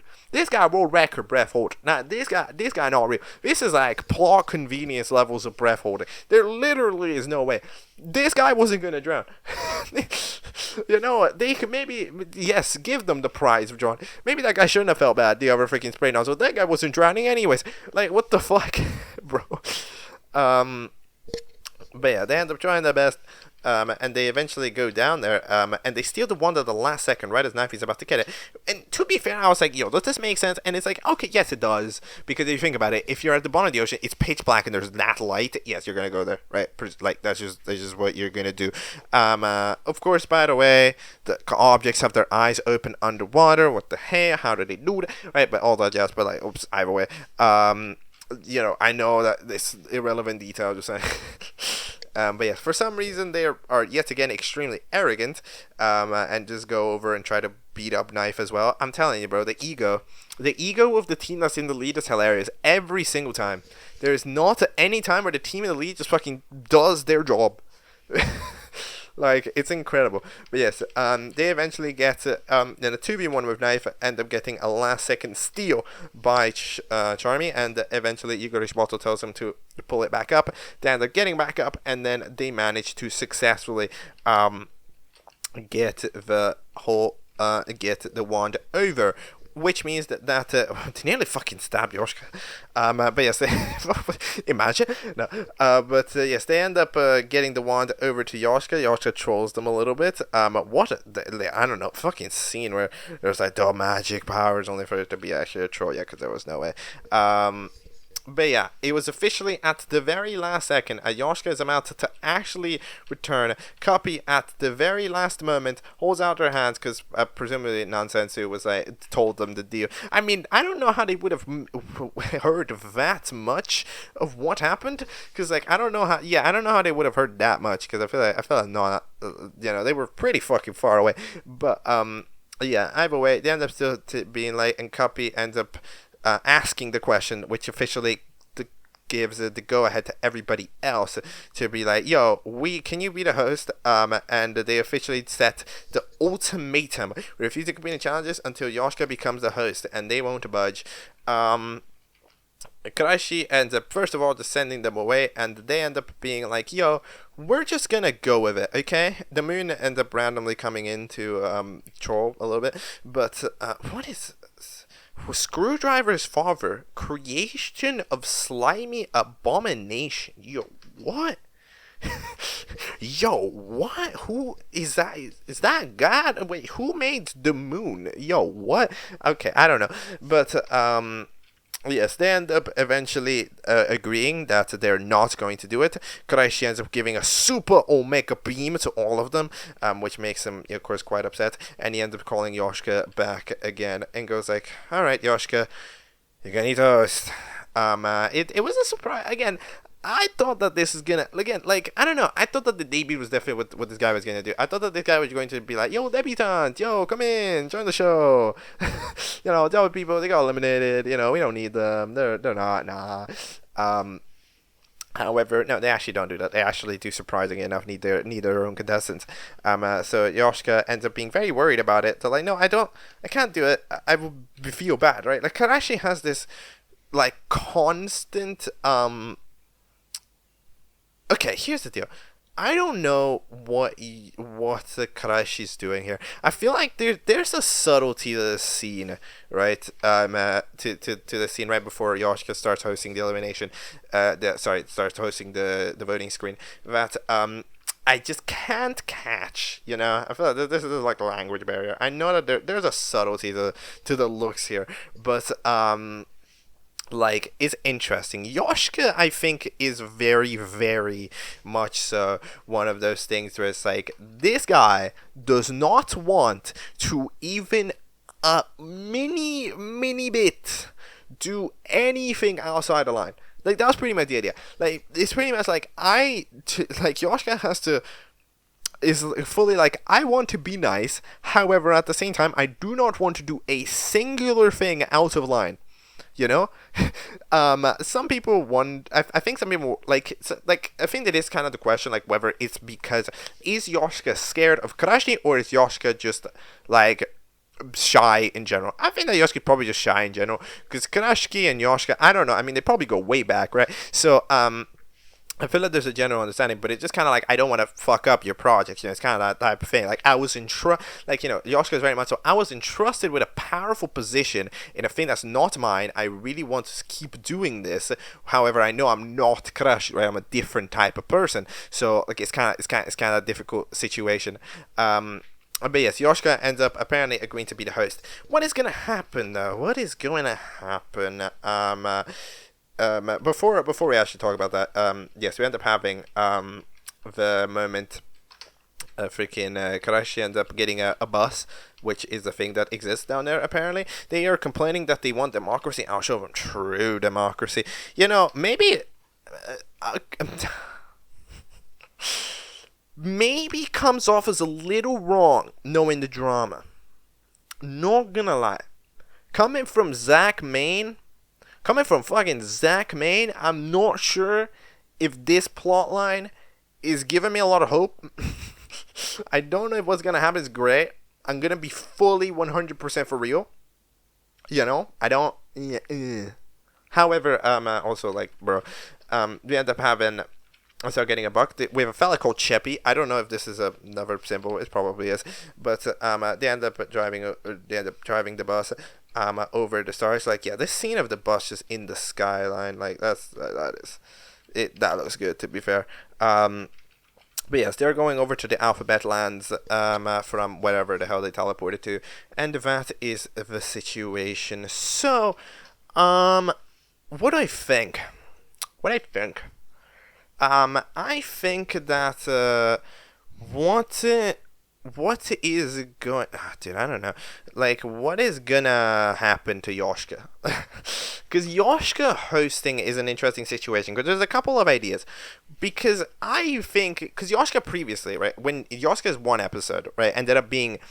very much so, it was guided, right? At the end of the day, it was a very guided episode. Like, Yoshika was doing the things by knowing that, these are the prizes I was supposed to give out. This is the thing I was supposed to do, right? Like, this is, like, it's very much so what they're supposed to do. However, and I still think that it's going to do that. However, yeah, I mean, it's still going to work probably the same way, like, realistically speaking, as that episode, because, like, the challenges themselves are not super problematic. You know, there's, like, that one challenge with Sokka, right? But other than that, the challenges are relatively nondescript, right? Yeah, they're not super bad, right? Like, they might be challenging and possibly could lead to death, like going into the bottom of the ocean. However, they're kind of complicated. And at the end of the day, Yoshika's fucking challenge also murdered like 7 people. So, yeah, again, not Yoshika's fault directly, probably, maybe. I don't fucking know. But yeah, what would happen in this situation? I think that probably, it would probably be guided. I think it would go well. I think it would go well. In addition to it, because I will say that Yoshika as a character, I do think is really interesting, as kind of like that nice host that is still trying to, appease, do a good job. However, yeah, but I don't think that Yoshika does not get given freedom, Like I don't think, like, there's no way that, because, like, they wanted Yoshika as a host. Yoshika can't necessarily not make Karashi a co-host, for example, some bullshit ass agreement like that. Like, it's kind of that thing. I don't think that like Karashi just agrees to leave the show. It says bye, right? There's no way. There's just no way, right? This guy is doing a thing, This guy is coming in. He's gonna be like the co-host. I said, no, I'm a co-host. I'm not a host. Nope, not one. And then it's like by the fucking technicality of it, right? But it's kind of one of those things. But yeah, it's complicated. But I do think that Yoshika would do a good job. I do think that Yoshika would do a good job because they don't have that brutality. They're very helpful in the sense that they help. However, I don't think they would in a host position. I think again they would do the general, but it's kind of like how they helped out in that challenge, right? It's kind of that thing where it's like, I will help you if you need it. However, like, it's not. You still have to do the challenge. I will supply you with the knowledge if you need it. However, it's that so I think it would work. I think it would work. Yeah. In terms of who's getting eliminated out of this team, I think the immediate idea is definitely Copy. Right at the end of the day, because it's like, well, Rubber and Putty don't do much. They try to get Copy to listen. Copy doesn't listen. It's kind of hard to listen to, right? It's kind of like, like, I understand that they don't like. It's one of those things. It's like, look, Copy doesn't want to talk to them. It's something you gotta fucking listen for once, like one time. Like, if these people, okay, are coming in desperate, being like, we like, you gotta listen a little bit, it's like just a moment, it can't be coming in using Nансенsу as a fucking bodyguard And it's like, I think, right, like, I think it's highly exaggerated. You know, they can feel very bad, but it's like, you can't just feel very bad and shut down literally every possibility of recovery. Like, what did they feel bad? What did they didn't realize? You know what I mean? They didn't realize, yo, there's a fucking new guy. There hasn't been a new guy in their grasp since probably since 1912. You know? And it's like, yo, let's take a look at that new guy. Like, it's not, like, bro. Like, you know, like, but they're completely shutting down any attempt at explaining this or explaining anything. That's a bit exaggerated. So if you think out of these, we're the fella that has to go, right? Again, I still think that Rubber and Putty were stupid because they didn't fucking think of the idea of reaching out to Nансенсу for them to reach out to Copy, right? Like, that happened on a fucking accident. However, in general, I do think that Copy should still probably go out of them, even though they were the one that had the cool Orif scene. I don't know what's happening. And again, remember, the Russian audience realistically would probably vote differently. So, that is C.F.M.O.T. My final talk of it. I think that it's a show that it's, at the end of the day, do I think it's a good show? Okay, all right. Let's have our final little chat about this. Okay, do I think it is a good show? My opinion is that it is. I think that it does a bunch of things differently than your average show. You know, I think that, like, the way that it operates is different. You know, which I think does earn it. I think you know, it does earn it a solid spot within the class at the end of the day, right? Like, it's a show that its uniqueness is not only internationality. It actually does play out arcs that are different than what the main shows play out in terms of arcs, right? They do challenges, and the dynamics for the teams are kind of different, right? Like, there's a different vibe at the end of the day, you know? Like, it's very much so, it's not BFB, which is surprising, but it's not actually late BFB, which is what I think would be the most similar. However, it's really not. It's actually different in quite a lot of ways. And yeah, it's doing stuff, all right? However, yeah, at the end of the day, I do believe that from a purely objective standpoint, I did just watch a good show. All right. However, as usual, you know, you can say that, of course, you're watching a good show, but, like, in general, respect the people, in the sense that, like, you know, there's very clear and concise situations made, right, about this situation. It doesn't seem like there's been enough done to really make C.F.M.O.T respectable, you know, like, even though a lot of people, like, even though Zach has been shunned away directly from a lot of the main sources, you know, like, for example, they're still promoted in, like, the OSC Hall 100 that Kerry Huang made, right? They're sort of, like, a lot of the big fellas end up kind of, they mostly just ignore it, but they don't directly go out against it, right? But I do think that, look, you gotta listen to victims, absolutely, and you gotta say, yo, don't support this show, okay? I believe still that to properly understand and be able to discuss object shows as a whole, this is still an important component of it, as such an important negative, right? As the one big show created by a fully negative person, that is, like, it's complicated, you know? But, like, it ends up as a very important piece for that reason. However, I think that on a broader scale, as just a show, it's useful for me to watch. However, you don't have to watch it. If you're here, that means that you've already watched it for any type of reason, whether it's just because you want to ignore drama, just watch this as a show. Well, I gave you your analysis of this show as just a show. However, I have to pop in at the beginnings, at the end, just to say, hello. You are currently doing something that a lot of people would say is morally incorrect. I am currently doing something by covering the show that a lot of people would say is morally incorrect, and I accept that. However, I still feel that for the journey, it was useful. However, I still wanted to separate it from regular Catchup by making this the Dark Zone. That is, that's the Object Catchup Dark Zone. Do I even do an outro? I don't have a, yeah, let's do an outro. I don't have a logo for it. That's why I'm whatever, outro. Welcome to the outro of this video. As you'll notice, I don't have a logo there because I don't know what it would be. I think I'll have it for the thumbnail, but like it'll kind of be the Catchup logo, black and white. But yes, that is the first episode of Dark Zone. I plan on having Dark Zones whenever a show, which I know is controversial, releases an episode, and it has to be covered. Basically, if I have reached upon it naturally, I might cover it.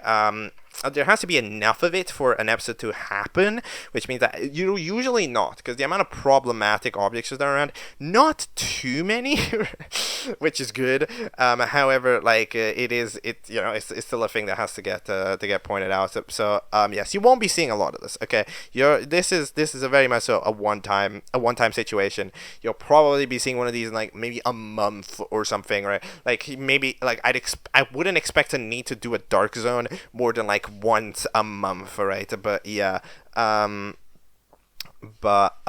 yeah, no support, just here to watch, here to analyze, here to talk about shows for the writing, for the characters, what they are. Still pointing out that it's there. However, I'm still giving the analysis as a neutral party. However, I'm still saying that in my eyes, I do not think you should support the show. I don't think you should support the creator.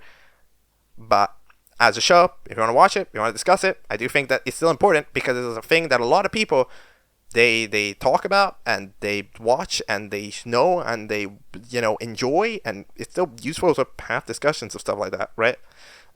So yeah, that's Object Catchup Dark Zone 1. Hopefully I won't have to do some of these for a while. Episode 75, it's coming soon. Stay tuned for it. Bye.